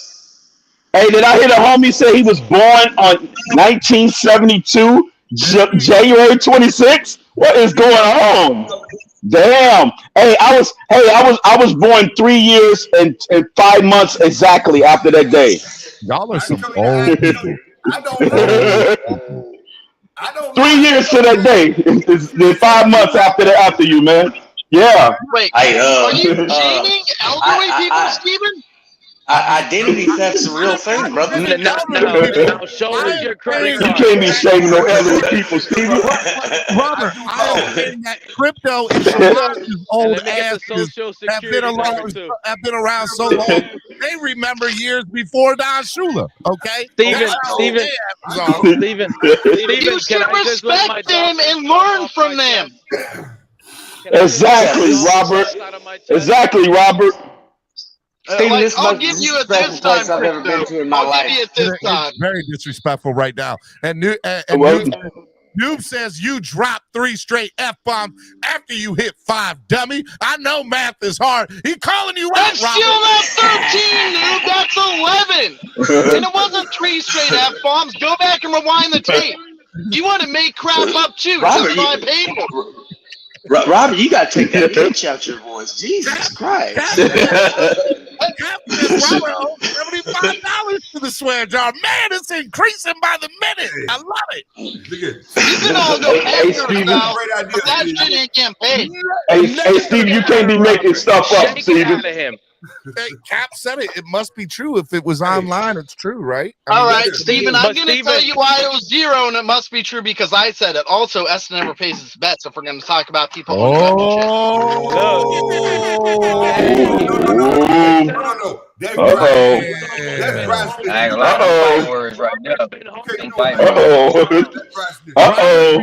DJ Max says Robert isn't himself when he's hungry. Here's a Snickers. How about this? Okay, that was That's funny. I'll give him that. That was funny. Steven, $25 show passes. That means $25. You got to pass and say what you want to say on the show. $25 real quick. Show passes. Real quick. That's a good one. I like that. That's a good one. I like that one. What's up, Crypto? Show passes. What's up, Crypto? All right, here we go. All in favor for Listen, real quick. Real quick. Wait. Samaj has entered to the panel that he wants to put a new rule into the show, that if you donate $25 to the show, for that day you have no swear jar. All in favor say aye. I need it, bro, because I cuss like a motherfucker. Anybody say nay? No. Nay. Steven, you can't do this. You got to remember, the reason why you don't curse is because we have kids. Bro, you kicked somebody out yesterday. You hush. Damn it. My bad. Hey, guys, I apologize. Look, I'm like Trick. I love the kids. Hold on. Let me get this in real quick. Did Pete just make actually sense for the first time ever on this show and actually call us out for it? Actually, what I would like, Steven, is for it costs to be up here to talk to the boss. So you can't, let people pay maybe $5-10 to jump up and talk Dolphins with you. How about that? No, I don't want to do that. No, man. Bro, what's wrong with? And he wouldn't have a show, Pete. I wouldn't, and nobody would. I'm finding a way to get these cheap 2-and-ears out of here, Steven. I don't know. Cheap 2-and-ears. Look, I just gave you away. Oh, that's coming from the guy that just said Skyler was better than Lamar, right? Yeah, all right. Who said that? Real quick, Steven, let me get this passed. Patricia said that. T's and P's, the Gulf Shores. There was a shooting down at the beach last night. One kid shot, and T's to P's in Nashville for the shooting over there. Everybody, I don't know what the hell is going on in this Deshaun Elliott situation. Don't care either. I love Tua, QB1. No, don't matter.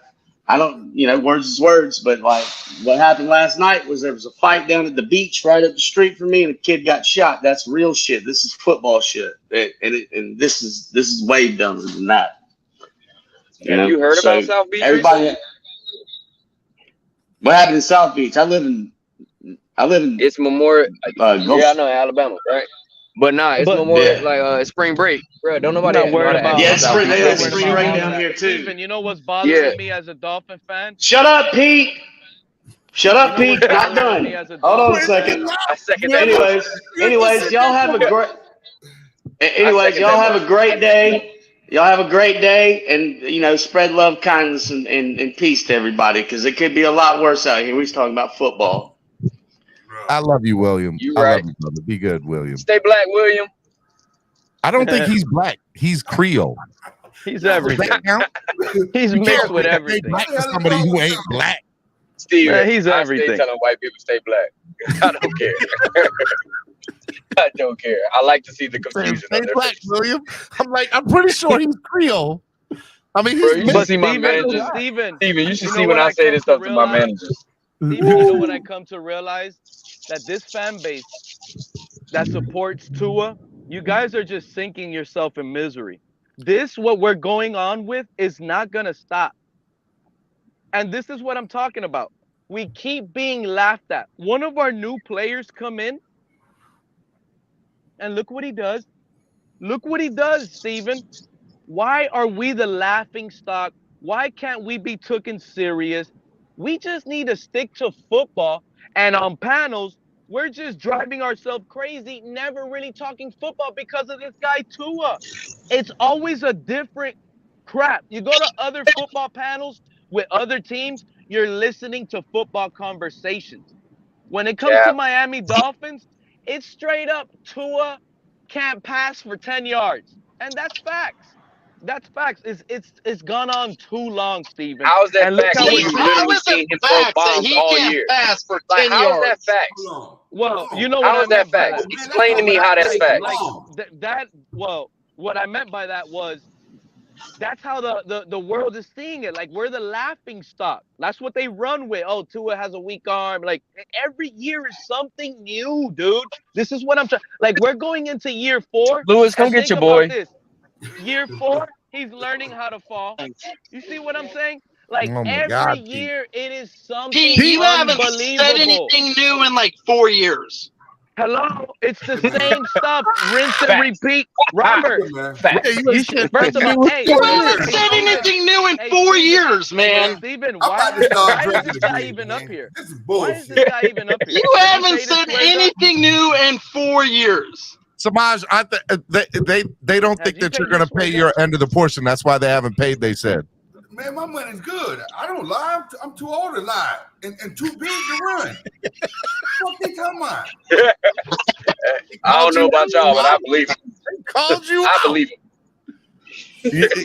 Tell them I'm not Robert. Sickening. And we're going into this on a 5th year. This is going to continue. Did you just try and shame me, Steven? This is going to continue. Of course. Whoa, shit. You need to work harder than that, because that barely freaking registered. All right. Hey, Martin put 20 on it. Martin put 20. All right, we're 80 away officially. 80 away officially, and there's no swear jar tomorrow. 80 more. Keep it coming. Keep it coming. Two and ears don't support. Two and ears don't support, man. They only do it verbally. They only do it verbally? Is that what you said? They only do it verbally and chat. What about Skylar Nears? Skylar Nears support. You see them. They're modded everywhere. They hit that like button. You know, they share it on Twitter. Two and ears can't even do that. That's still only verbally, Pete. But two and ears can't even do that. But two and ears can't even do that. That's not true. But two and ears can't even hit the like button. Based upon what? I'm certain some of them hit the like button. Where are you getting your data? Where are you getting yours? I asked you first. Just because you answered my question with a question doesn't mean you answer it. Oh, I asked you first. I'm very nice to you. I'm very nice to you, Amicus. Am I not? I get killed all the time for bringing Bill's people up here. Hey, Robert, my bad. Robert, I missed what you said. The comment you made when I was having audio troubles. You was trying to say something to me. I missed it. Oh, I said I'll give you the age respect this time. Oh, okay. All right, I appreciate it. Andravia says Pete just earned you a dislike. Say thanks to Pete. Samaj just did 20. All right, 60 more. Let's 60 go. more. Yeah. I'm a man of my word. Let's do More it. get this damn with no swear jar tomorrow. No swear jar. Let's go. That's right. God damn it. Hey, get out of here, Steven. Crypto at the moment. No, it starts now. Damn it. Yeah. The guys donating. Y'all better hit that 100. Y'all gonna owe.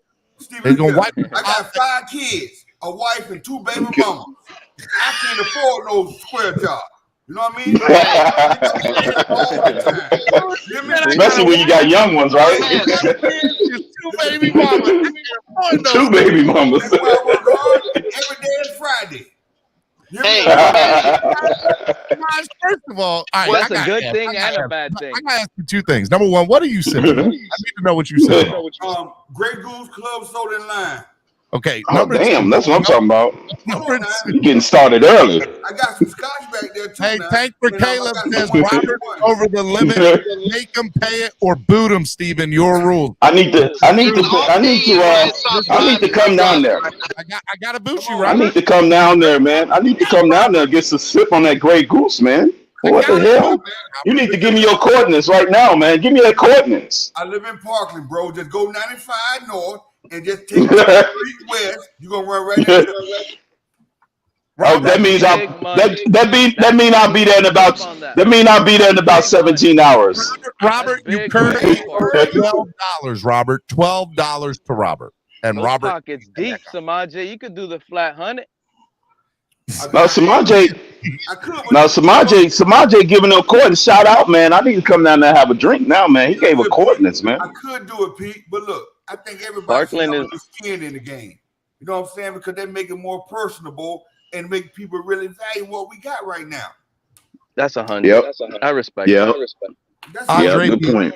Andravia said, "I'll still never forgive Steven for Now letting you know someone why I boot me, said and they 2 didn't years even don't go up support. from what they get." Yes, they did, Andrevius. Gosh, all these months later, Andrevius still. Wait, speaking of drinks, Andrevius, shout out to the homie.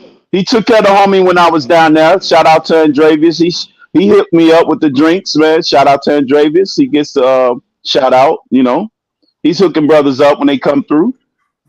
Hey, Steven, you got to give him a special swear jar moment. You got to let him come up here and swear. All because he took care of me, Steven. You got to give it to Andrevius. Ooh, Andrevius? Yeah, you got to give him a swear from the swear jar. What do you mean? You got to give him an excuse from a swear jar. You got to hook the man up. Let him come out and vent. Let him come out here and vent. Why does Andrevius get special rules? Huh? Oh, Steven. Because he hooked me up and because he hooked me up and you owe me about 400 hot dogs. I do owe you about 1 hot dog. I don't know how we got to 400. Steven, you know what, Steven? I need help interpreting something that you played earlier on in the show today. If you go back to the McDaniel interview and play it from the very beginning, it is like weird. What is McDaniel talking about when he's talking about Jimmy Garoppolo? Did he mess up? Like, I don't understand. Can we listen to it and try to like break it down? Because it doesn't make any sense. Some people sitting here thinking he's talking about Brock Purdy. And how is he talking about Brock Purdy if he's talking about Jimmy Garoppolo?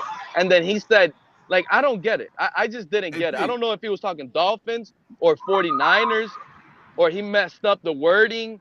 Like, it is kind of weird. I don't know, Pete. I didn't listen to that part. I didn't get a chance to see the whole thing. First words of the show. Have you It ever was seen the really movie confusing. Rain Man, Pete? Have you ever seen the movie Rain Man? With Denzel, I believe it is. No, it's Tom Cruise and Dustin Hoffman. I think so. First of all, I ain't seen the Dustin Hoffman. I haven't seen a Dustin Hoffman movie in a minute. You said Denzel. I'm ashamed of you. Hey, Steven, I don't watch movies. But what I'm saying, Pete, is he is so smart because you know genius and crazy is like a thin line. True. Trust me, that's what it is. Dude is so smart, man. His brain works so fast. That's why he be like, he takes his time because his mind is racing so fast. But man, he's a sharp dude, bro. He's smart. You know what I'm saying? He was smart. I wish we had Flores as head coach and him as the offensive coordinator. We'd be deadly right now. It don't matter who we got on the team, because Flores is gonna get the best out of everybody, and he will sit your ass down if you ain't balling. All right, I got to interrupt because I got to bring this Andrevius thing. All right, Andrevius, I have a question. Can I make it? Because we clearly don't see eye to eye on this, and you believe that I'm wrong, and I want to make it right. Okay, so here's what I'm proposing. I am proposing, Andrevius, that you get $100 swear jar credit. Okay. If you think that I didn't double up on that, I will give you $100 swear jar credit or $100 credit to the show to use as you see fit. If you want to ban somebody, you can. Andrevius says, ain't no making it right. Opt for life. All right. I tried to work with a disgruntled fan, and y'all see what happened. Andrevius, you don't want no help.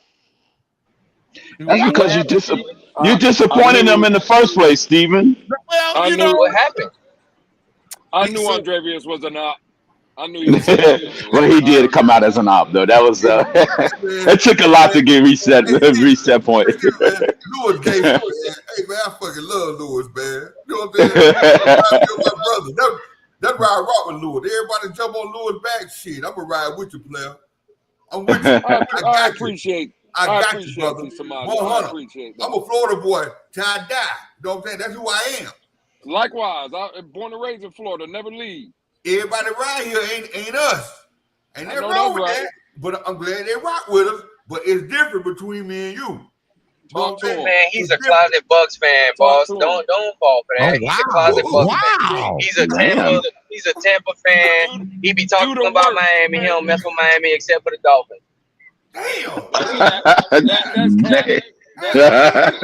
Damn. That's vicious, dog. Yeah. Now what? Now what? None. I'm making good money down here in Tampa. There ain't none. Man. You mean up there in Tampa? You mean up there? We in the South. You Hey, up there? math is hard. So are directionals for Lewis. That's why Lewis don't ever drive the van. He's always in the passenger why, bro. I just seat. feel like I gotta He's always in the passenger. Shit, I don't want to drive. Hey, it pays the cause to be the boss, goddamn it. I'm trying to get to that point, man. I'm trying to get to that point where I'm not driving. I want to be driven. Every time I see it, Lewis is just in the side seat, just in the passenger. Talking about you make a left here, make a right here. No, do this, do that. Yes, let's go. About, man. You say y'all be on Lewis' neck? No, man. Fuck that. Do that. Hell no. Wayne says, "Hey, Lewis think he a bully, boss. I'll be having to get on Lewis, dog. I'll be having to get on Lewis. Lewis a bully out here, running people out of spaces."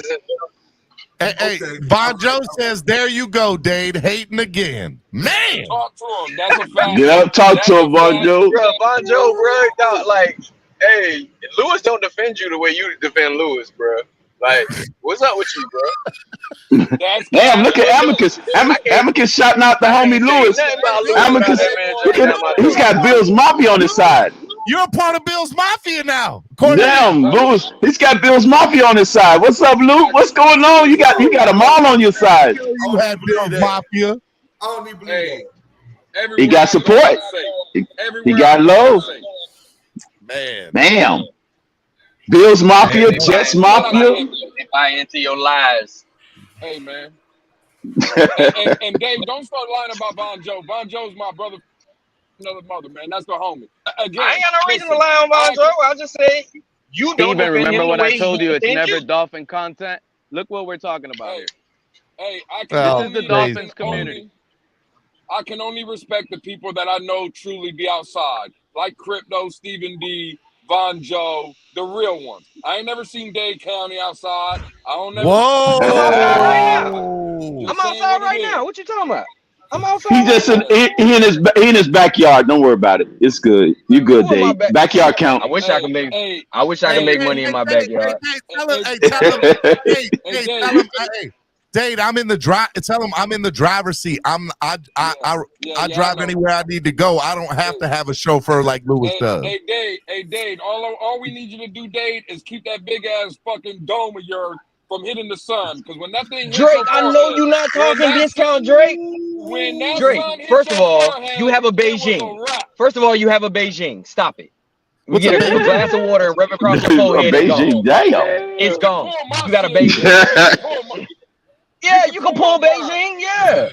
Yeah, you over there with that just for men. Man, hush. You say you over there with that Just for men. God damn, Dave, you're throwing all the bullets today. Yeah, they. You wrong, Dave. Damn, Dave, you said just for men. Dade County shoots with a water pistol. Yeah. Don't worry about none of that. He said ain't no bullets in that water pistol. You better go to the river. Because these people won't hurt me. Best show going, bro. You got Wild and Out Wednesdays, man. It's supposed to be the floodgates every week, every day.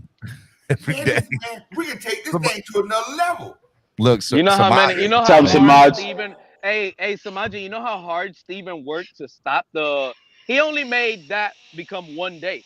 They don't like it for some reason. These content creators, they do not like just letting people up on their shows, spewing all type of stuff. Pete. They have Get him, Pete. Tell him, Pete. Get him, Pete. At this point. That's why Get him, Twitter's a little Pete. bit better. Twitter, you just go on, everybody goes up and talks. It doesn't Keep matter. cooking him, Pete. Keep cooking him. YouTube Keep cooking, like, Pete. Some of these channels, they started with the little thing, and now they stop it. I'm not dropping the link. Are you crazy? And they're like, bro, Pete, what's you just kicked going somebody on? out to space yesterday. How you gonna say that? Oh, it doesn't matter. You just kicked him yesterday. How you gonna say that, Pete? Come on, bro. Because again, let me ask people. you Look, let me people. tell you something. If I was a host, I'd be kicking his ass out all the time. How about that? Because anybody that comes personal like that, it just ruins the stream. It's ruining what people are trying to listen to. So people aren't here for that. I thought everybody had a good laugh about it, bro. You was the only one in your All right, hey, so here it is. I know that's Pete the thing. said You it. guys Damn, like I missed a good episode yesterday. Y'all didn't fill me in on that. I'm Hold up. ashamed of you guys. I'm Hold up. ashamed. Hey, So I Steven, you did got to come into space today, Steven. Everything I did a poll. I said all in favor for the $25 per day swear jar pass, and 60% said yes. So it has been decided. I do declare, based on popularity and favorite, that you can now, from this day forward, pay $25 to the channel, donate $25 to the channel, and you will have a swear jar pass for the day. I need that shit. You hear me? All righty. Reborn. Look here, hey man. Way to go, Samaj. Democracy at work, goddammit. Don't ever let it be known that I don't give the people what they want on the show, okay? Okay. Yeah, okay. We got you, Steven. Dana White, how much gonna cost for me to bring Robert back? What do I need to get Robert back on the show? He just hit me on the DM. $12. He owes $12 to the swear jar. Well, I got it then. I mean, damn. Look, Samaj Hold on, Robert you said get a he's gonna swear jar pay. credit. He's If just you get driving. you Oprah today, Samaj. Everybody gets the swear jar credit. Robert said he's gonna pay his own ticket. That he's just driving. When he stops, he's gonna pay. I mean, he should have hit a red light already. Where does this guy drive at? He's on the highway, probably. There's no red lights on the highway. There's no red lights on the highway unless you got the car in front of you. That's about it. I got him. I got it right now. I feel, hey, Cesar, I really do feel like $25 is a good number, because how many people are going to pay that $25? They're either going to pay most people don't cuss like that. And so, like, real talk. Like, I think it's a fair deal. I think it's a good number. I think it's a fair deal. If you really want to get most people don't curse. There you go. That ain't true. Hey, Amicus says 300 children just unsubsidized. Stephen D. Elliot Nine is here. Who's Elliot Nine? Who's that? That's Greg. Kids should be in school anyway. That's right, Greg. Elliot Nine. Robert, come back, Robert. You come back, Robert. Bring Robert back. So Robert gets a $12 credit. No. I'm sorry. You said 15, didn't you? I meant to send you 20. I got it. That means you could curse 2 times. Well, yeah. So look, just go ahead and do it again. But Robert's good. He's under the $5 now. So bring it back. I'll cover it for him. I got it. Okay. Dude, there you go. Down. Come here. Robert could what? But are you allowing Robert to curse 2 times? Wait a minute, you got a Rockweller? Is that a Rockweller? Hey, purebred. This is why I talk shit. You know what I'm saying? A Rockweller. Oh, damn. That's Samaj bringing up all the stops now. What's up? He's got the Rockweller. Oh. By the way, I'm also going to allow this $10 to go towards the 100. So right now we are $50 away from no swear jar tomorrow. $50 away. $50 away from no swear jar tomorrow. Man, come on, man. Everybody got to pay their weight. If you want to make the Dolphin fan base go crazy and argue and scream, just talk Brian Flores. Whoa. Samaj. I'm the big dog in this motherfucker.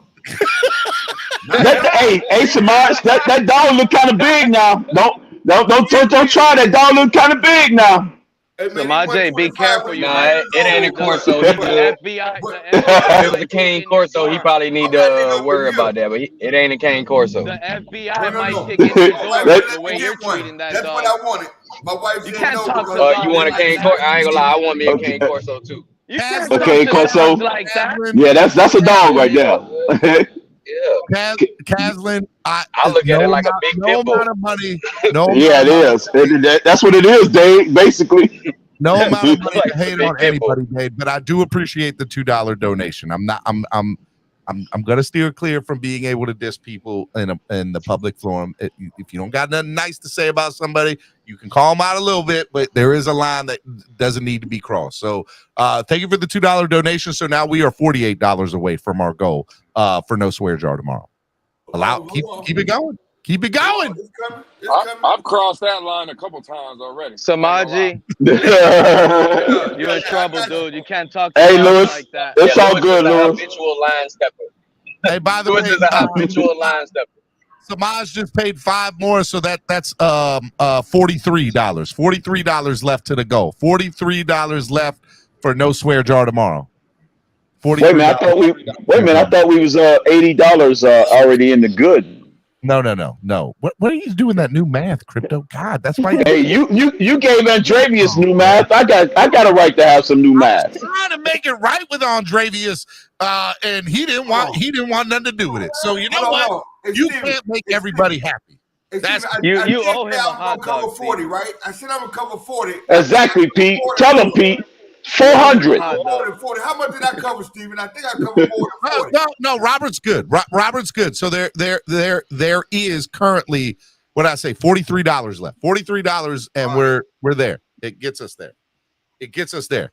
Do Cash App and lower the price. I'll do Cash App, but I'm not lowering it. It's 43. 43. You guys are gonna let the kids listen to curse words. I'm just letting y'all know. You guys are supporting the curse words. Stop. What are you talking about? You can't be coming in on the backside. I mean, you first of all, the kids should be in school anyway. It should be exactly. They don't break no more. They should be watching. Hey, let's go. Exactly. To the Spinzaholic show and curse all day. See how much he acting likes like you care about other people's kids. Hey, I good morning, everybody. I got a question. Why is Pete gatekeeping all of a sudden? Whoa! What are we gatekeeping, Batman? I know. Hold on. What are we gatekeeping? I gotta go. I heard you. I heard you were kicking people Truck out of therapy, you're right, and it's more like 46%. But thank you, You Truck. know what sucks? You know what Hey, sucks? Batman, what do you think about? Hey, Batman, what do you think of Deshaun Elliott's comments yesterday, Batman? I would love to hear Batman's thoughts on that. But why you keep asking that, Lewis? You gotta ask it like this. Do you think Elliott God is here? Batman, do you think Deshaun Elliott was a Bro, target to screaming? Tua? That's Greg, Dave. Elliott God. Yeah. That is Greg. Greg, stay screaming. I think that's Robert, who's Elliott now. I'm pretty sure that's Robert. No, that's Greg. That's Greg. Greg has the little mic with the loud voice. Yeah, I'll tell you this. Yeah. The whole Elliott thing, like yes, they do. They take the whole 46%.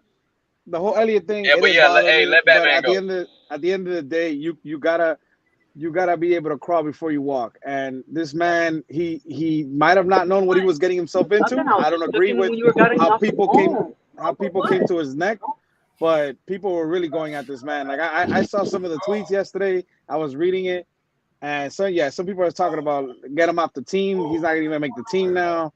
And like Lewis mentioned, yes, a lot of us were clamoring about him being a special piece for this defense. Now we're talking about let's let this guy go because of his comments. I think that's crazy, you're talking about that? You want him to go, Batman? That's the people that following Big O. No, I don't want him to go. Big O, the one that's calling for him to get cut. I mean, didn't I tell y'all on that space yesterday? Now there's gonna be fans wanting him not to make the roster. There's a lot of fans that don't want him on the team. Wait a minute, Dave. Say that again. Now, the Big O called for him to get cut after yesterday? No, he's calling for him to be cut. The Big O Right. show will be canceled, bro. Elliott Nunn will not tolerate this nonsense. Elliott Nunn will be the best defensive player. So Big O is a king gatekeeper now. Wait, don't drop names, guys. Come on. I don't know what Big O got going. I don't know what he said, but I mean, I don't know. He said he would call him and cut him.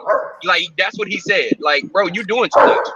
What did he say? All I know is that we got a big part of this fan base that literally they really do want this man cut. I'm not calling out names. I just been reading it on Twitter all like the last 24 hours.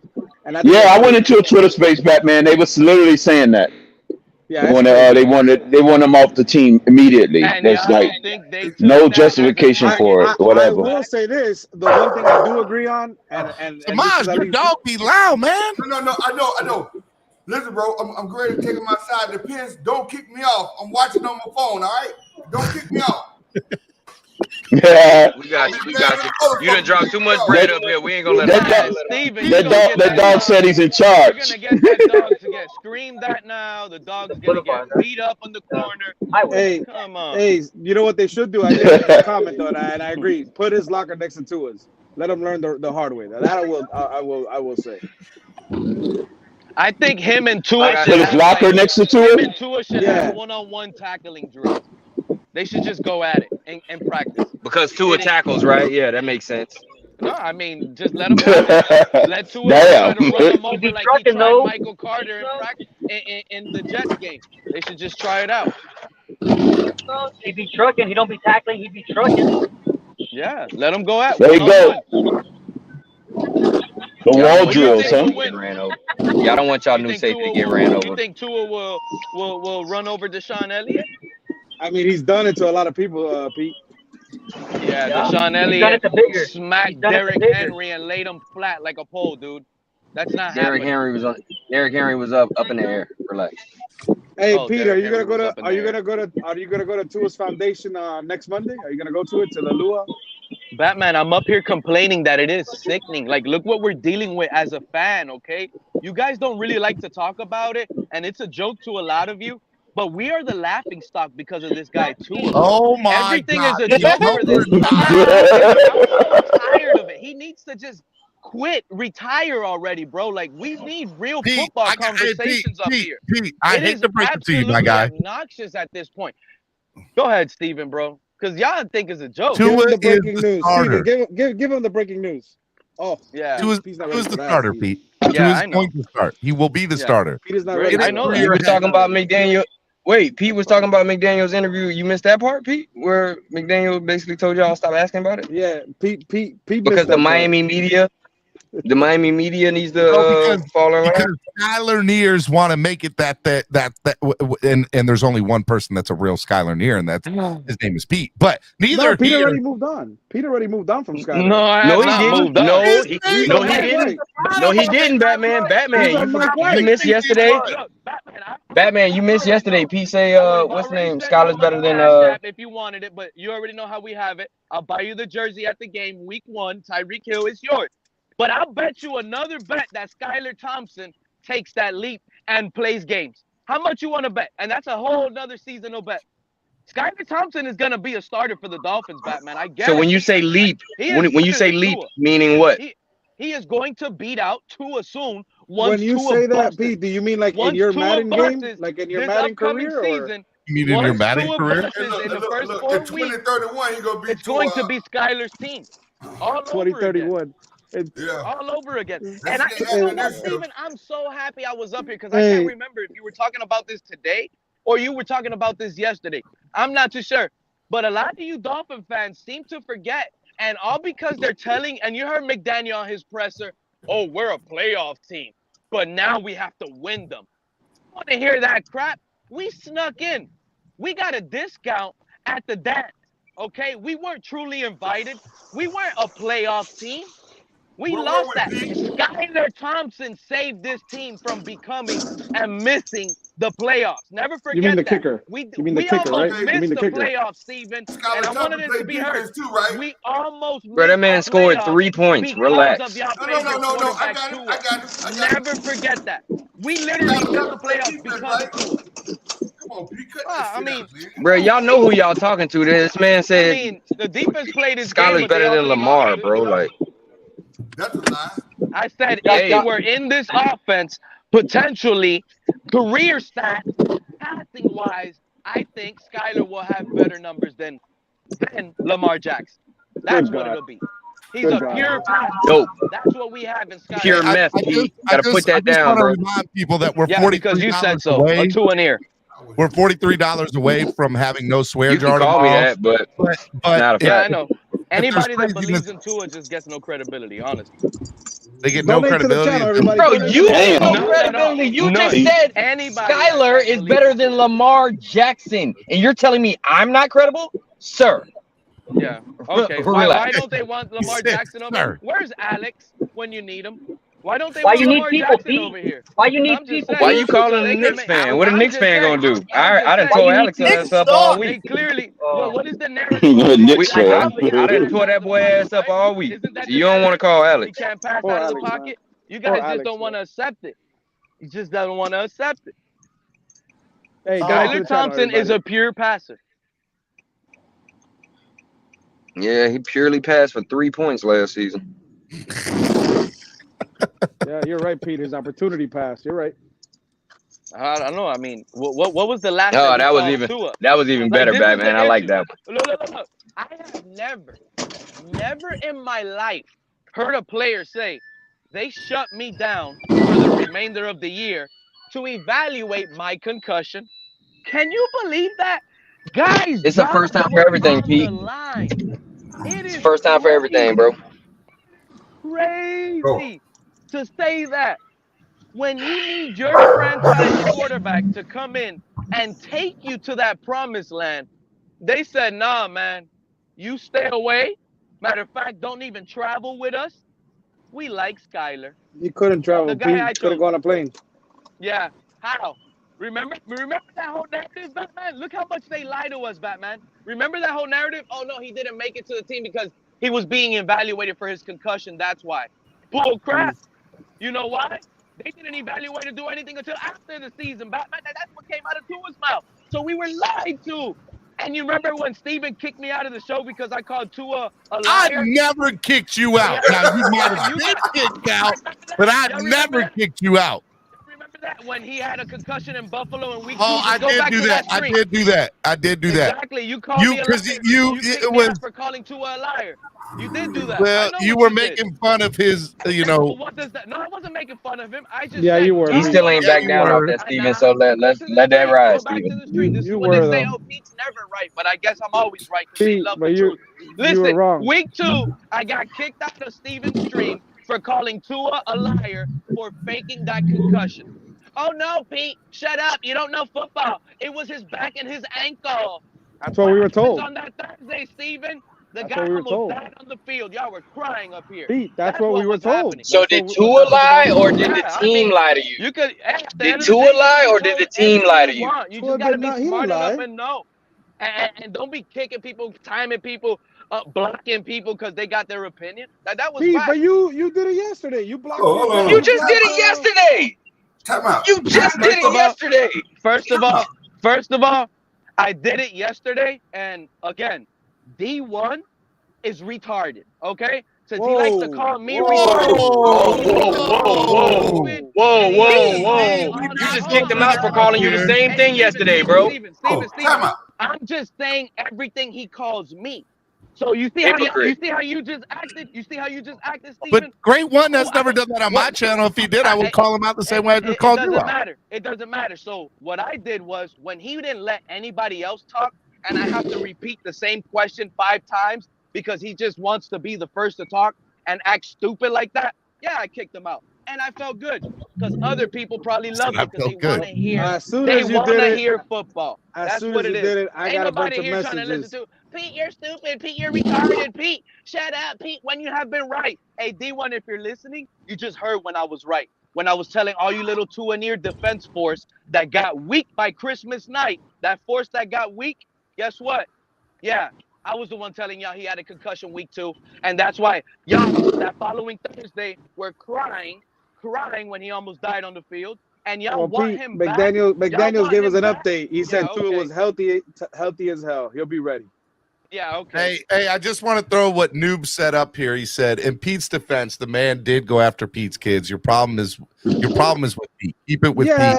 His kids got nothing and to do I with it. kicked him out. Yeah, Ain't nobody here to listen to him be stupid. I don't care. Yeah. No. He should do that. He crossed the line. Exactly. Look, how the fuck do you fake a concussion though? Say that again. Pete. You gotta ask Pete because he said that Tua got benched.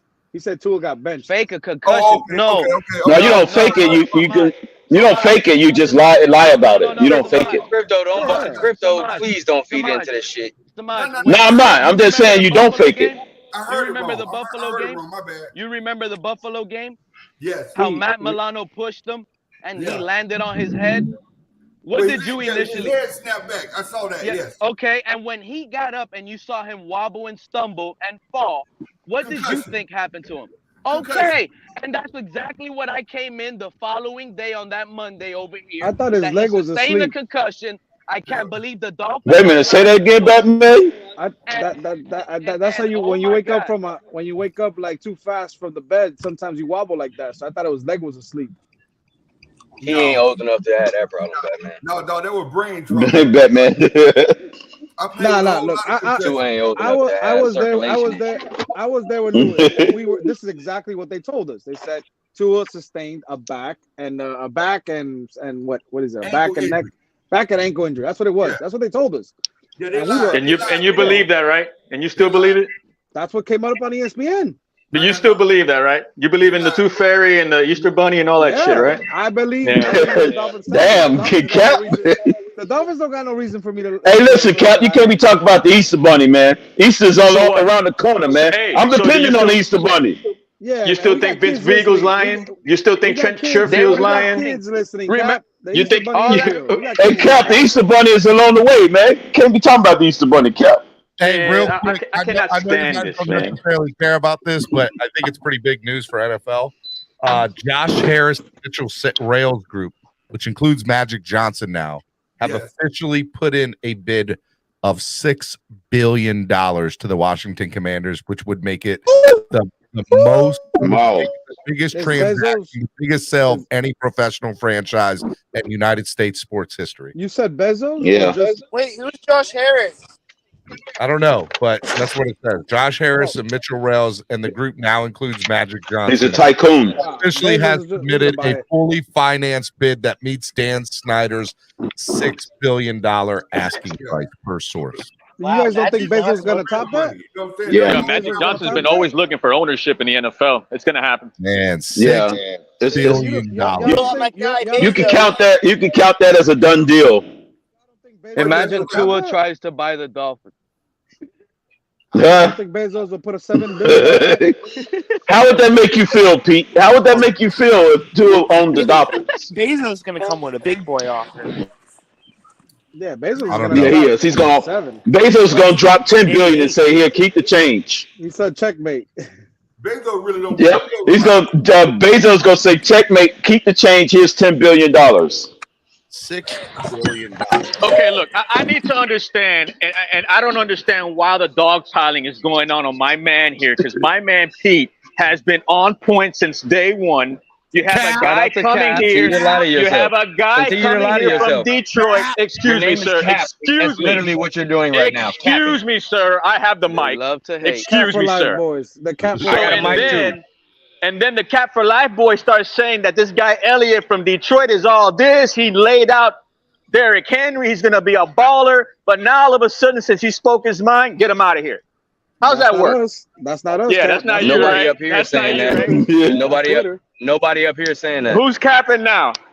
The Cap for Life boys? Yeah. Okay. It's funny how that works, man.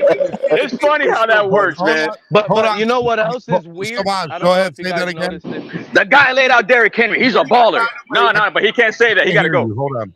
Go ahead, Samaj. We need to find a way to franchise and syndicate this show, brother.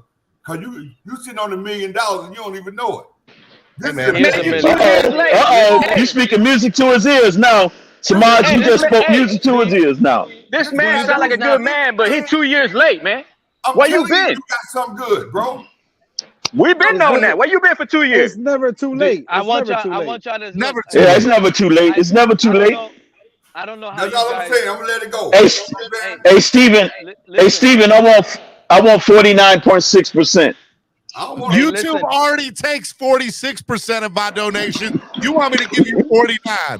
What? It makes sense. You're making $100 million. That's a good deal, to Steve. say once Pete is right. That's all I want. Once we make you the biggest channel, just be like, "Hey, Pete was right." Let's stop capping. Pete, you've never been right. You're all hey, Steven. Hey, no, I got a legit question. Hey, no, I got a legit question because y'all talked about it a while ago. Hey, Pete, are you still doing the bar thing? Listen to this. This is what I want to talk about. The Dolphins. Y'all paying attention to what's going on behind back doors. Hold on, Dave. I'll get to that. I'll get to that later. I don't have time for that. I want to talk about this. This is way more important. Like, seriously. I'm interested in that bar. I want to know if you opening that bar. Dave, I can talk to you about that on Twitter. We're going to be there, Dave. Don't worry. Dave, we're going to be there. Hey, DC, you don't know about the cave, bro. Pete, they don't know about the cave. They ain't ready for the cave. But The listen, cave. Yeah, hold on, you got to hook me up with the cave. You got to but tell me listen, about that. check this out. You're Check this 0 out. for 465 on your takes. Why do you want to give another take? Hey, Batman. Hey, Because Batman. Speaking of this is like 465. breaking news. This Hey, is like Batman. breaking news. Batman, where's Debo at? Batman, didn't you have breaking news on Debo coming to Miami? He's on the way. He's on the way. Yeah. Okay. Yeah. Hey, Yeah. so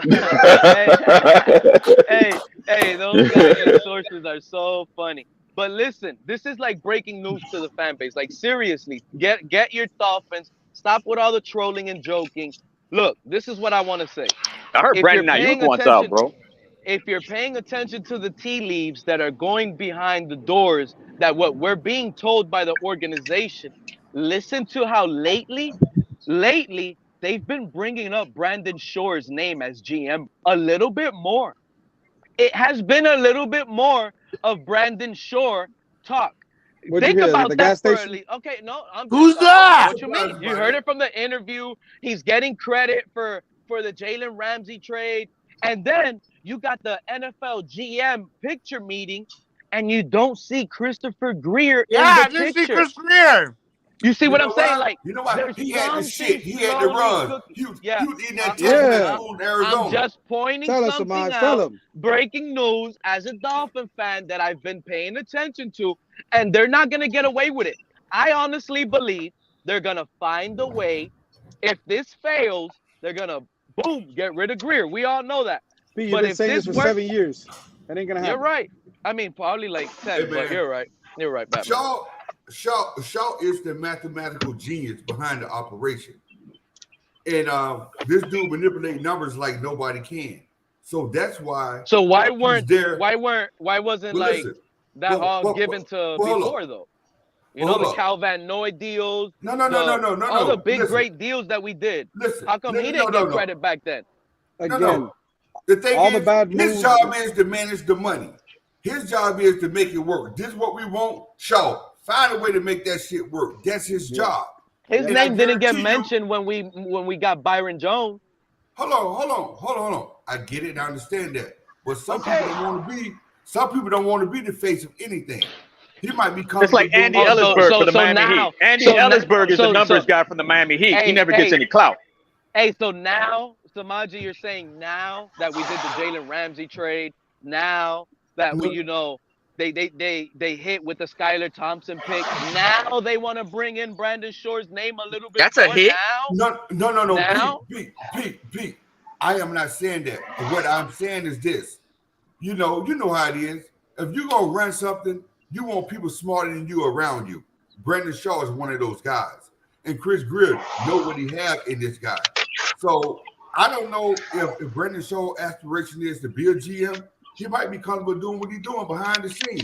Let Greer get all the heat for motherfucker Austin Jackson and all these people. But we got to be fair and honest. They hit on a lot of things too. And one thing I will say about Ross, he's opened up that checkbook. Ross trying to win. That's all I can ask as a fan, bro. I've been a fan since I'm 50. That's true, man. You know what I'm saying? That's true. I believe that. Want to win. Whatever it takes is going to win. We have done everything except what we're doing right now. We ain't doing enough. Well, I'm gonna tell you this, Samaji. We might not be doing enough. And I think I heard Steven say it recently, not too long ago. A lot of the fans, and they're all right, because I believe this as well. This is the best Dolphins team that we've had for the last 20 years. On paper. I agree. But wait. Yeah, exactly. On paper, but I believe they are the best team. Roster, the starters, they are. And we got a Tua. But here's the thing. Only because this is the best team that we've had on paper and currently doesn't necessarily mean we can compete with the good teams that are out there. That's where I need the fan base to realize, because at the end of the day, I don't see this team with Tua as a Super Bowl contender. And here's the outlier. Well, Pete, I got But with Skylar, you do. Pete, hold up, I know guys. that shit's I got crazy. something to I tell have you. higher chances I got with something Skylar, to tell you. You're wrong. You've never been more wrong in your life. Tua and the Miami Dolphins are Super Bowl all of us have been wrong. All of us have been wrong. Get out of here, bro. None of us have been right. We all have been wrong. Hey, I'm taking off Steve. Don't defend him right now. Everybody have a blessed day. All right, Batman. At the end Let of me the tell you day, something, man. Love you, bro. Great Love show, you, man. Steven. love Be you good. guys, man. Hey, at the end of the day, don't forget, Pete, we got a tour. All right, peace out, everybody. Oh God, man, this guy Hey, comes like a sniper. Hey, real He comes quick, with the sniper hey, stuff and he's gone. We're gonna do final thoughts, but I want to remind you, we are $43 away from no swear jar tomorrow. $43 away from no swear jar. We love the kids. I'm wilding out Come on, Wednesday. guys. Come on, guys. Participate, man. Let's do this shit right. Because I can't talk without cursing. I try so hard. Well, We love the kids. and as of today, we have a new thing called a swear jar pass. You pay $25 to the channel. You can swear for the rest of the day. Samaj paid his $25 today. He's got a swear jar pass. He's good to go. And then tomorrow, look, we get there as a unit. No, everybody gets a swear jar pass tomorrow for Wildin' Out Wednesday. All right, let me do final thoughts of the day. We're going to start with Elliot Nahn. Go ahead, Elliot Nahn. Final thought, man. Listen, man. There will be no Deshaun Elliott slander when I'm ever around. Elliot Nahn will be full in effect until you all pick a new player to crap on. So we all start getting mad at Leon Eichenberg. I will then be starting the Leon Eichenberg fan club, and then you crap on. There we go. We're starting Iggy Fest. Were you part of the Jesse Davis, Don? Exactly. But yeah, Way to go, man.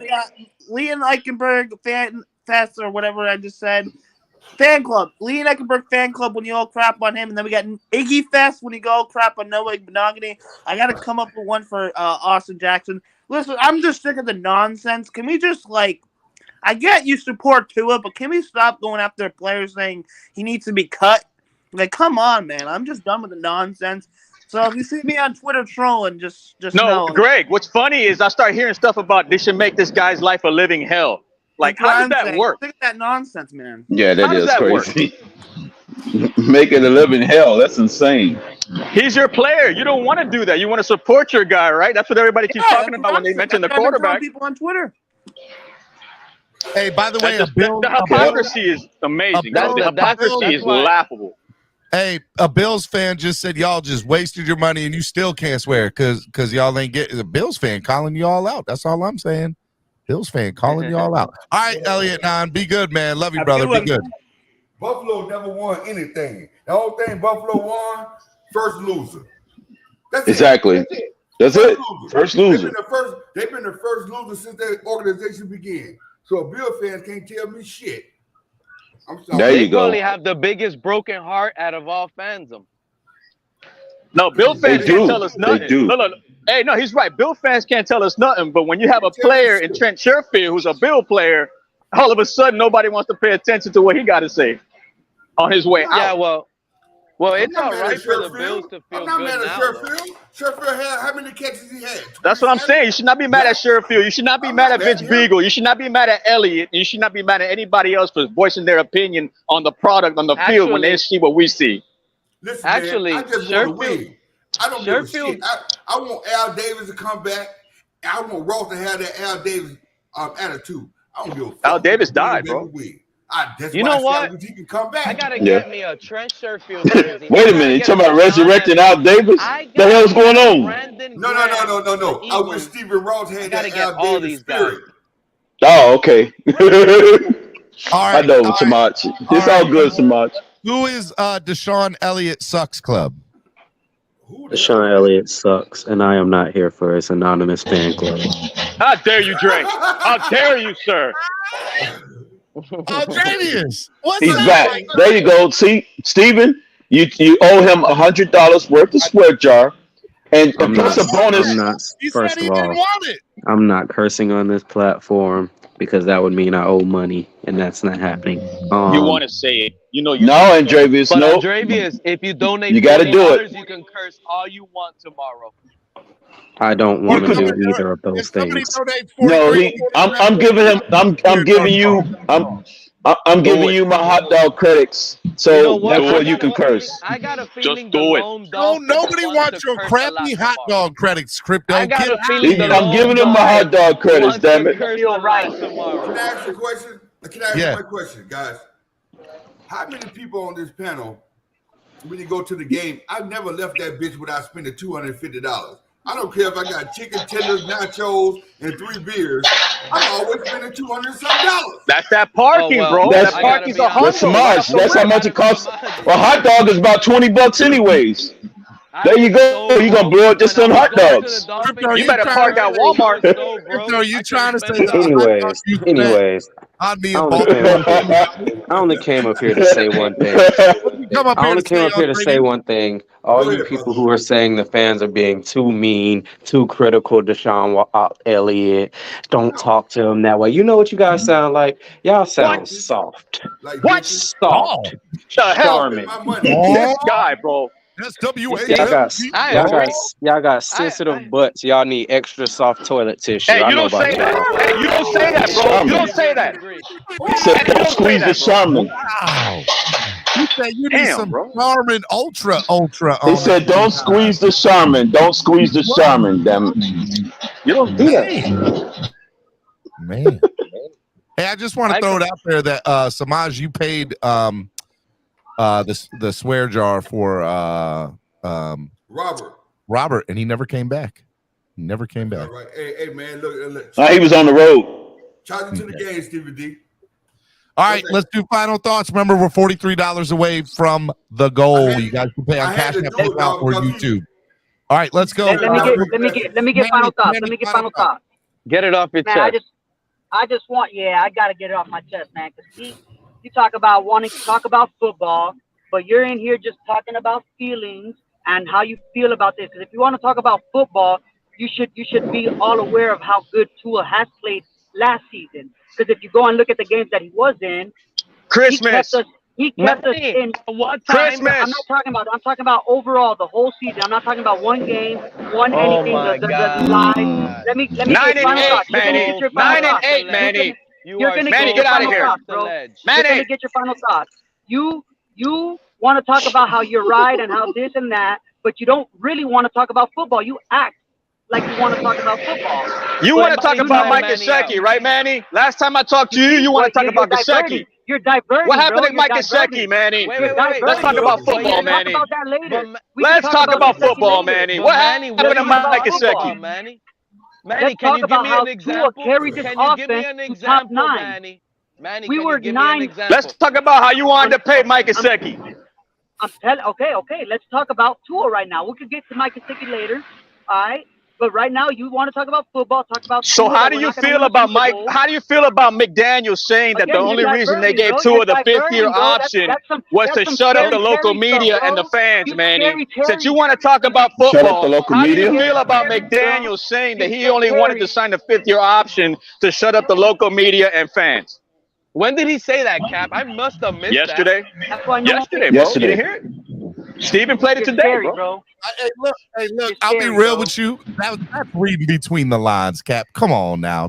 Come on. You got other content creators saying the same thing. The only reason they gave him the 5th-year option was to shut up everybody so they don't say any more negative comments about the situation at quarterback. I'm telling you, you're reading into it. And isn't that what Nando and I were talking about earlier? Y'all are listening. But I'm saying they left that window for interpretation, not me. This is what he's saying. The Dolphins front office left that for interpretation, not me. No, he did not. Hey, oh my God. Yes. Hey, let me finish with these final thoughts so I can get off, man. Pete, you don't want to talk about football. Manny. You know, give me an example. But we told you about Mike Gesicki. You don't want to talk about Gesicki. You don't want to talk about Greer. That's not football. on the team no more. I was wrong. Oh hell no, Rashad's here, bro. Crap, I gotta go. Manny, you're saying I have a question. This is exactly why I'm gonna let them finish first. We can't hear you. Your mic is too low, bro. Your mic is too low. Go ahead, man. Go ahead. I'm talking low. Another thing about you, Pete. Why are you worried about what other people think about you? Why are you worried about what the media thinks about us? Who cares what anybody thinks about us? It doesn't matter. It's how we're looked at. We're looked at, and I care. Your own player don't want to play with your quarterback, bro. Exactly. Who cares? Wake up. He's here. He signed a contract. Manny, He's here. I care, bro. You guys are out here making it, dancing all over the place. Oh, we're a playoff team. We're a player. We snuck in, bro. I got the right to feel mad about that.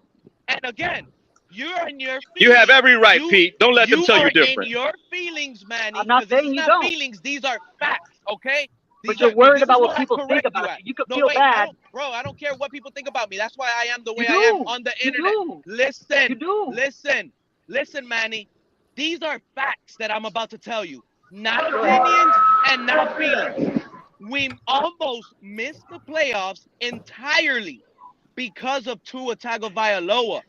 That's an opinion. Okay, That's an opinion. You just the worst meltdown in NFL history. The worst meltdown in NFL history is under his watch. These are facts and gave an That's opinion. under his watch, Rashad. Okay. Y'all just the only thing is that he he wasn't just there. The said reason why it he's was a giving meltdown is he facts, wasn't there. and he just gave an opinion. Start over, Pete. It's because he wasn't there. That's Those why. are facts. That's not a fact. That's an opinion. That we almost missed out because he wasn't here, and we didn't have a good enough backup quarterback who was also getting hurt. All our backups got hurt. Skylar Thompson got hurt. Teddy Bridgewater got hurt. Everybody got hurt. What exactly are we talking about? Injury. Our backup quarterbacks now. Apparently, our backup quarterbacks. This is getting amazing. Yeah. Every single year, there's a new injury. It doesn't change. Okay. But you know what does? You know what does change? When he's actually on the field, how good he plays. It just gets better and better. Yeah, that did change. 9-8, better and better, huh? 9-8, huh? Better and better. 9-8, yeah. Yeah, that's one hell of a better, yeah. 9-8. Same player every year. Look at the win record when he's on, and look at the win record when he's not on the field. That means he's 8-5. The exact same record we had the previous year. That's why we he's got 21-13 in 4 years. years. 4 years of play, 21-13, Manny. That's why he was 8-5 overall in both years, the last 2 years. Mike White to get Skylar Thompson on that bench. Hey, Lamar Jackson has double the amount of wins compared to Tua's wins, bro. That's sad. That's sad. I hope you guys know he had an identical record, 8-5 as a starting quarterback the last 2 years. We won the Lions. Hey, do you guys remember? Hey, Lamar Jackson has a 45-13 record. Tua has a 21-13 record. Manny, but how about in the playoffs? Manny, come on, Manny. Come on, Manny. How many games did he play last season? The same amount Tua did. Played 13 games. Exactly. And I'm being generous. You want the same thing. You don't want better. You want the same thing. You make lateral moves, bro. You don't improve. You make lateral moves means you get more than 10 wins. We had 10 wins 2 years ago. We had 9 last year, Manny. How's that lateral? 9 wins. That's degressing, not increasing. We're going to lose Skylar Thompson is going to play this year again. I'm losing brain cells listening to y'all argue. Stop lying, Rashad. You know your intelligence is getting stronger by the second. The coach confirmed that was this is good stuff. Oh my God, Thompson is going to be great in the preseason again. Thompson is a coach's He's going to fool y'all. And he's going to fool y'all with that preseason again. And he got fooled, Pete. I feel alive. Bro, yo. Wait. Manny, wait. All y'all can't talk at the same time, and somebody got some wild background noise. It's just chaos going on right now. It's not Wednesday yet. Hey! It's a preview. It's a preview of it. It's a preview. I'm not coming. I'm not coming if this is the preview. Well, I thought it was Wednesday, bro. Well then, I said it was play it back. Not final monologue, Manny. Steven. I came in for final thoughts. Steven. I started this shit. I made Wild Night Wednesday happen on Tuesday. And you did. It's all Samaj's fault. We blame Samaj for all this. I did it. I started all this shit. Hey, blame the new guy, bro. Blame the new guy. All right. Hey, Manny, I love you, man. You're the man. I like your shade. I'll catch y'all tomorrow. All right, man. Be good. All right. Money. Well, he said, please get your facts straight. Cap, final thought of the day, Cap. Yeah, man. I try to keep away from you people. You people, all you do is drag me like a magnet, bro. You people.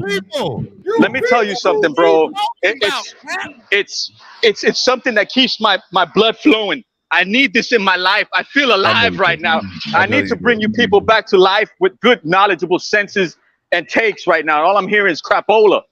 How the hell you want to kick out a guy you guys were praising him 2 weeks ago about nailing out Derrick Henry. Now you want to get rid of him.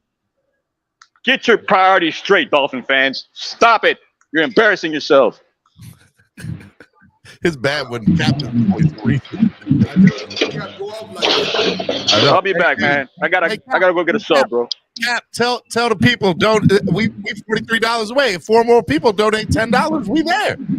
Yeah, man, keep it going, man. Inspire growth. Keep that money coming in, bro. Fridays is the day that we look at the most over in the donation plate. But whatever you can do right now in this off season is much appreciated, man. Love y'all, man. Be good. Take care of each other. Be good, man. Money is necessary, bro. We need money to function, guys. Hey, man, Cap. Appreciate it, Cap. Cap's all right. Cap's all right. All right, Crypto, final thought of the day, Crypto. And if you say anything about hot dogs, I will have to drop you from the panel. So you already know how much you owe me and how much the interest is. Hey, Cap has a $2. He said, "Get him, Cap, $2 donation." So we're now $41 away from the goal. Let's go. All right, come on, let's get it. We can get it there. All right, Crypto, final thought. We're $1 away from the goal. Listen, if you could do funny math, so can Andrevius do it. Whatever, dude. Oh man, Steven, it's been great, man. It's been great. And the homie Lewis is back to put you back in line. I was bringing up the answers, and he said he showed when I walked back in. He was. I'll put him on mute. It sounds like he's talking to somebody. Yeah. He handling business. Go ahead, I just want to give my final thought. Hold on, Crypto's giving his. Wait your turn, Pete. I thought he was done. I'm sorry. No, I'm good. I'm not. Yeah, hold on, Pete. Listen, hey, it's been great. To meet Samaj, the homie. Found out we're separated by 3 years and 5 months from the anniversary of our Super Bowl. So real shout out. Samaj has been here for a while, just in the chat. Yeah, for a while in the chat, bro. Okay. I'm normally working when the show going on, man. You know what I mean? So okay, bro. So I gotta be focused. But I'm every day, Steven. I'm here. I'm listening. I know you are. I see you in the chat. But the day I'm free, I'm like, man, I gotta get over here. I just at least gotta talk some shit. That's all I wanted to do. Oh, that's good. That's good. And he brought the rock. Then he brought the Rockweller up. You know, made a special appearance. The new rule. You and the people spoke. They liked your rule when they spoke. Yeah, instituted a new rule. You are making changes on your first day on the panel. I'm impressed. No, the first day, man. What's up with that? We got to get him on even more to put you in order, Steven. We got to bring him on even more. If he's making rule changes on day one, then oh man, making changes on day one, cuz. I didn't like the way y'all was going at Lewis, man. So I'm like, you know what? I know Lewis ain't done. He's gonna get the rest of it today and tomorrow. No, man. But look, man, Lewis is a good dude, man, and I know he loves the Dolphins. Lewis is one of my best friends. I love that guy. You know what I'm saying? He's wrong. I rock with Pete, but look, as soon as I got on, the first thing I said, man, where's Pete? Where's Pete? What up, soldier? All right, hey, Crypto. All right, man. Yeah. Good, Crypto? Yeah. Y'all boys be good. I gotta go take some laundry out the dryer, man. Y'all be good. Hey, take care, Pete. Crypto, you owe to the swear jar. No, he don't. Okay. No, he don't. I got a credit. I got 3 years worth of credit. You know how much he can use that hot dog take for years. No, he can't. No, he's gonna get a pass forever. Hey, all right, Pete. Pete wants to go next. Well, I just want to say, because now I do want to listen to Lewis. So mine is simple, short. Hey, great show, by the way, Stevens. Thank you for having me up. Always a great pleasure. You and Nando were rocking off this morning. Great stuff you did, Samaji. Lewis is about to take off. And you guys got to know this. Skylar Thompson is a special quarterback.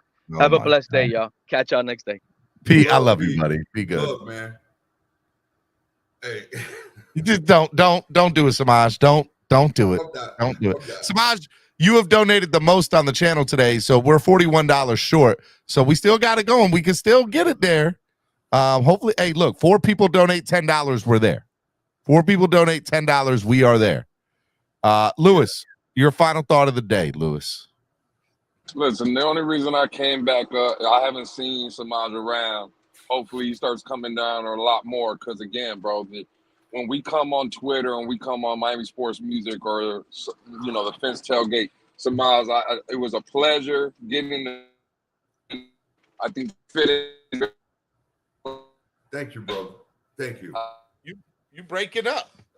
You breaking up. You got that cell service. Oh, don't do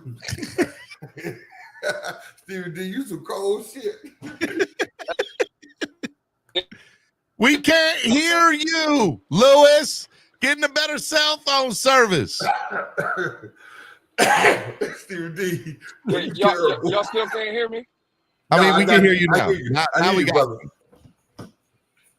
Hey, look, listen, I'm working, man. I can't control the service I get out here. But real quick, Samaj, it was an absolute pleasure having you up here, homie. And I just wanted to come up here and again say that because again, I haven't seen you around a lot, but obviously you must be listening. Just keep coming around, bro. Because again, I'm not speaking for nobody. I can only speak for me. But I appreciate having you out here, man, for real. Thank you, keep doing your thing. Thank you. All I appreciate you. And Steven, you already know what it is. We do. All day, every day. Brothers for life. Even if we think differently, even if you a hater and I'm a lover. That's all right. I'm good with it. Listen, Steven, what I do is Lewis, you are the yin to my yang. Yes, I am. I like that. Yes, I am. Hey, love y'all boys, man. Y'all boys Love be, you too, hey, man. Be good. Tomorrow's Wild and Not Wednesday. Y'all. Hey. At the moment, there's still a swear jars in full effect. Hey, look, we $41 away from no swear jar tomorrow. We're gonna make it right. I don't want to do it because I want everybody to contribute. I'm paying my $25 tomorrow, so I can cuss. I ain't worried about everybody else cussing. I can't talk without doing it. I'm just being honest. I'm just being me. That's all I know is me. That's well, we now have a new thing called a swear jar pass. All right, Lewis, be good, man. Later. Hey, look, Steven, man. I appreciate you having me on today, brother. Anytime, like man. I said, I listen to you, bro. When I say every day, I'm normally working. Either I'm in the office or I'm home. I have you on it now. They're like, who the hell is that? I'm like, shut up. This dolphin talk. You know what I mean? Love it, man. But brother, look here. I appreciate you. I appreciate the work that you do for the community, man. You know what I'm saying? And you're real about yours. You know what I'm saying? When you speak, your actions show up. And I gotta honor that. I gotta acknowledge that. I gotta respect that. But I'm gonna try to come on more often, man. If you see me come up there, you can get me on, great. It's fine, it's cool. Well, hey, I enjoyed having you. I was not we're at 3 hours and 41 minutes. I was supposed to get off with Nando at noon. It is 1:36. So we definitely went in overtime today.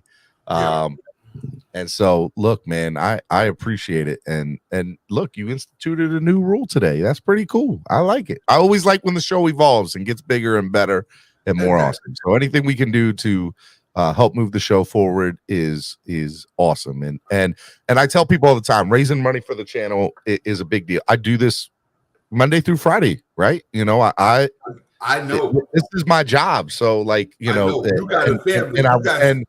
Yes. I want to do this on a bigger level and be bigger at it. And so, you know, hey, look, hopefully one day, you know, we're pulling in 6,000, 7,000 views a show and it's different. But for now, we got to, you know, I need help. I need the work. And so I don't care if it's $1, it goes such a long way into helping the channel grow. And if you can't do it, don't feel obligated. Just make sure you hit the like button, be involved in the chat, share the link, tell people about the channel. That's how we're going to grow. That's how we're going to grow. Hey, bro, look, we're going to grow. You got great content. You're knowledgeable. You're not on here just talking. Making me blush. No. I'm being real. You know what you're talking about. But more important than that, you open up a platform for guys that come on, even guys in the chat that's not putting their face on the screen. You open it up so people can have their opinion. It's not judgmental. Everybody got an opinion. Ain't none of us right. Shit goes, You know how it goes. But I just want you to know, I'm always going to support you, brother. You know what I'm saying? Whether you see my face or not, I'm going to support you because that's what I do. You know what I mean? Because I'm a real Dolphin fan. I love this team, bro. I've seen the good, bad, and the ugly. You hear me? But I'm going to be here, man. So whenever you see me pop up in the back room, you can get me on, because I'm not just going to come on. Hey, man, you got an all access pass, man. Anytime, man. You in there. I'm not going to come on and talk crazy. Yeah. I feel, right, you know what I'm saying? But look here. Man, you got an affinity that you don't even know about. What's that? 1992, I was playing for Wake Forest. I broke my neck on the 20-yard line at College Park playing Maryland. Man. The helicopter landed on the field and flew me up out of there to Johns Hopkins. I had to learn how to walk again. Johns Hopkins is a I great know Baltimore and College Park is not the same spot, but it's Maryland. So you can understand what I'm saying. Yeah. Anyway, man, that's nor here nor there, man. I got love for you. Are you on Twitter? Yes. Hit me up on Twitter, man. DM me, and we'll definitely wrap. I sent you a message on Twitter today because I wanted your opinion on what it was. Because I was like, okay, let me send it to him because I hoping you were gonna bring it up on the show. Because There we go. I just got it. Yeah. I wanted everybody to really think about what's going on, and I just wanted their opinion. You know what I'm saying? Because I know I got mine, but mine is not necessarily right. But I wanted your thoughts on it about the pay scale difference between Josh Allen and Lamar Jackson, and what Lamar accomplished and what Josh Allen accomplished. And dude, it's a $53 million difference. It's ridiculous. They came in together. It's ridiculous. That doesn't make sense to me. So I understand Lamar in his position. Look, I don't have as far as the Lamar Jackson thing is, and just for the sake of the conversation, Lamar has every right, and he's also the way that quarterbacks work in this league. Yes, he's well within his right. Not it is his right. He's well within his right to ask for the money that he's asking for. Guys, 41. All right, $36. We're almost there, baby. Did I do that new math? 36. Yeah, 36. Don't worry about it. And look at do the math after the show. Whatever's not right tomorrow, we're gonna make it right. That's my word to you. All right. You know what I'm saying? All right. But I said what I said because I want the fan base to have some skin in the game. Well, you talking about for this? This and going forward, because we're gonna be fans and we're gonna come on your show, you giving us a platform.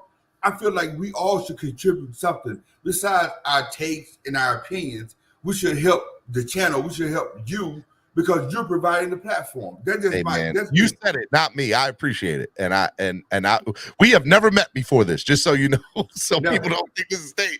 We've never met. Okay, so I appreciate that you see that and you see the hard work, man. It's I do, it's awesome. So Stephen D, the right thing to do is to carry the $36 over tomorrow. No, it's got to be today. You got to pay it all in full today.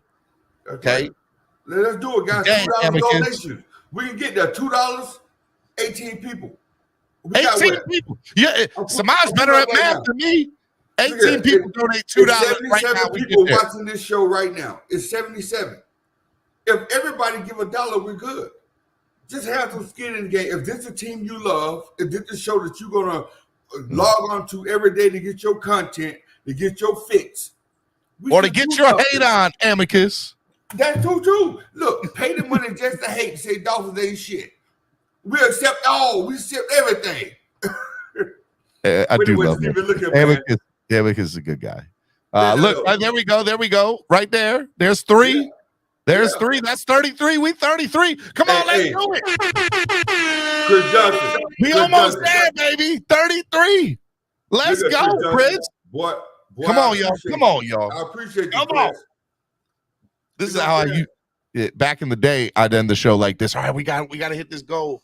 And I don't do that as much anymore, but it is important because look, man, I got family, I got bills, and not only that, I want to put the 3 hours you see up here. There we go. Hey, look, $30. Chris just did another one.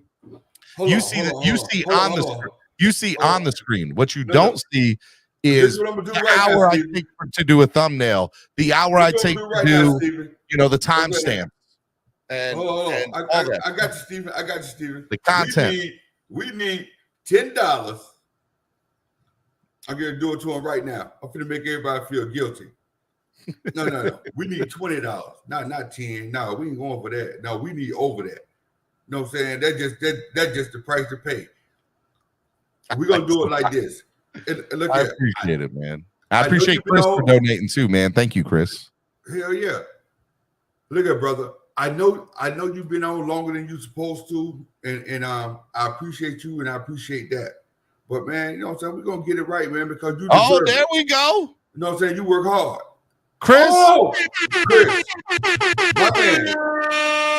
I got You are it. amazing. I appreciate got it. Yes, there we Look at this. go. Red out. Boom. I just hit it again. Where we at now, Steven? That was we over. We hit it, baby. I just put some more there. There we go. Samaj with the 10. There we go. We good, Steven? Let's go. We good, man. We done hit it. We done hit it. Listen, man, I'm just trying to throw We did it. new wood on the fire, Steven. No swear jar tomorrow on Wildin' Out Wednesday. Oh, yeah. It's going to get crazy tomorrow. It's going to be crazy. I appreciate it, man. Thank you. I appreciate it. I never met you, Steven, but I got love for you, brother. You have a lot of love, man. That's what it is. That's what it's all about. Spread kindness, positivity, and love, man. That's what it's all about. That's it. Because look, it's enough hate going around, man. Every day, the news don't do nothing but show you stuff that's death and destruction and chaos. You know what I'm saying? And it's out there. Don't get it twisted. It's out there, but it's hard to find the good. It's hard to find the kind. So I love it. Amicus said it's. I could cuss, right? It's fucking on now. Let's go. Hey, man, it's your channel. Let's go. I didn't mean to step in and try to change the show, but I was just trying to throw some new ideas there. I really mean this, Samaj. This is the fan show. If somebody were to come on later and they were to say, hey, look, I think this should change, I will open it up and I'll be like, hey, do y'all think this should change? Do you think that this is a show that's made? Everything that is on the show has not been brought up by me. It's been brought up by the fans, and it's been majority voted on. Every single thing. The swear jar, the banning, the day ban, the month-long ban. I didn't come up with that. Fans came up with that. And then we just voted on it. So this is a fan show. Thick and thin. Yeah. And the only handful of times I have ever just straight up kicked somebody off of the show is when they're being rude, ignorant, cussing somebody out in a mean way, right? Or just taking it to a level that doesn't need to be taken to, right? They're just getting out of character. So that's the only time I've ever done it. And so, yeah, man, I feel like everybody's got something to say. And Amicus, I better see you up here tomorrow. Amicus, you better be up here tomorrow. It was going to be fun. Hey, Steve, I'm so happy I was able to contribute something. Because money is fine. But if you can contribute something besides that, it go a lot further, in my opinion. Yeah. You know what I'm saying? But look, thank you for having me, my brother. You will see me more often than now. Even on my lunch break, I'll be like, bro, I got 15 minutes. I got to get it in. So let me say what I got to say. Mr. Fred today, yes. I hear you. PJ Max said it's not many shows that are for the fans. You're a GOAT, Steven. Your time will pay off very soon, brother. Yes, it appreciate will. Everybody, man. The kind words, the donations, they go such a long way. Tomorrow's going to be a fun day. Tomorrow's going to be a fun day. It's only 2 shows on YouTube that I really apply my time. Your show and TD. And those I love TD. That's my brother. That's my brother. That I actually give my time to. Yeah. I try to be a member of your show. It just wouldn't let me. I tried several times. I don't know why. I try one more time with you up here so that way I can see what you're doing, because I've had people tell me that they've tried to sign in the description, in the link here. I'll even post it in the thing. Sign up to become a member. Hold on. I got it pulled up right now. I want to join. There we go. I don't even have an option to join. Scroll down. Can you scroll down? Yeah, I scroll down to the bottom. There's no option for me to join your show. That's weird. You know what I'm saying? Look, bro. I mean, you can't see it, but I don't scroll all the way to the bottom. There's no. The top says membership. Do you see where it says membership? Wait. I'm gonna go back. It's a DWA gear, Twitter, Facebook, Instagram, ID. There's no membership on here. There is. Look at the very top. It says membership. Join this channel to get access to perks. You're on today's show, right? Yeah, I'm on it right now. Well, I'm on StreamYard right now with you. All right, I'll put it in the private StreamYard link. Right. And I just put it in the chat. Okay, I see it right now. Yep. Yeah, dude, I've been trying to join your show, bro. Because I'm like this. Let's go. Okay, I'm there right now. I mean, I'm gonna be DW for life. All right, it's going through. Yep, bye. I want that. Let's go. Got a new member signed up live, baby. Thank you, brother. Samaj is in the building. He's a member, full-pledged. And I just made you a member. moderator. You know what I'm saying? Because look, like I said, I watch you every day, so I want to support you. I mean, I can send a little money in, but I want to support you. I appreciate it, man. That's family. I appreciate you, man. I'll see you tomorrow, man, when you come on the show, man. Much love. Fins up. Fins up, baby. Be good. Well, y'all just made my day, man. Y'all just made my day. Y'all have no idea. Yeah, it's little stuff like that, man. Look, let me say this, man. Tomorrow is going to be a great show. We got Wildin' Out Wednesday at 9:30. We're going to bring on Alex Dono.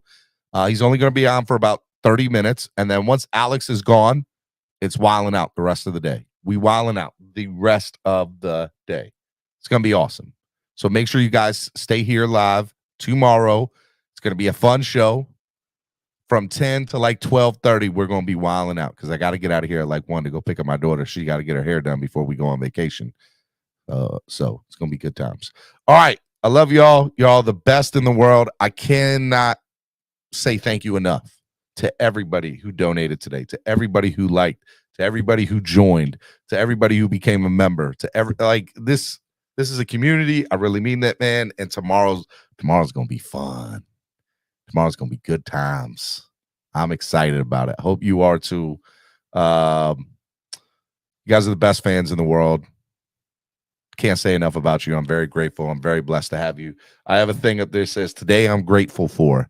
And so today I'm going to cross out what I wrote yesterday, which was the schedule. And I'm going to write Clock Blockers fans. Today I'm grateful for the Clock Blockers fans. I don't care that there's only 63 people watching. I don't care. There was 160 people watching earlier. I would rather have 160 of y'all watching that love and support me rather than, however many. And I know it's going to grow as long as I keep staying true to me and true to y'all. So I love y'all. Y'all the best. Thank you so much. Cannot wait for tomorrow. Wildin' Out Wednesday is going to be fun. No swear jar tomorrow. It's going to be good times. Going to be good times. So I'm glad y'all are here for it. We'll see you tomorrow. Alex Dono comes on first, and then the rest of the show will be amazing Wildin' Out Wednesday. We'll see y'all tomorrow right here on the Miami Sports Music Podcast Network. I love y'all. Peace.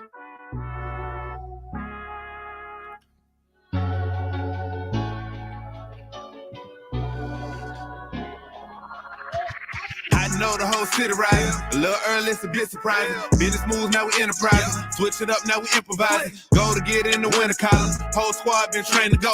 Fence for life, we throw the foe. Singing this just to welcome bro. To a time, to a time. Time to grind, time to shine. To a time, to a time. To a time, to a time. To a time, to a time. Time to grind, time to shine. To a time, to a time. To a time, to a time. My intuition told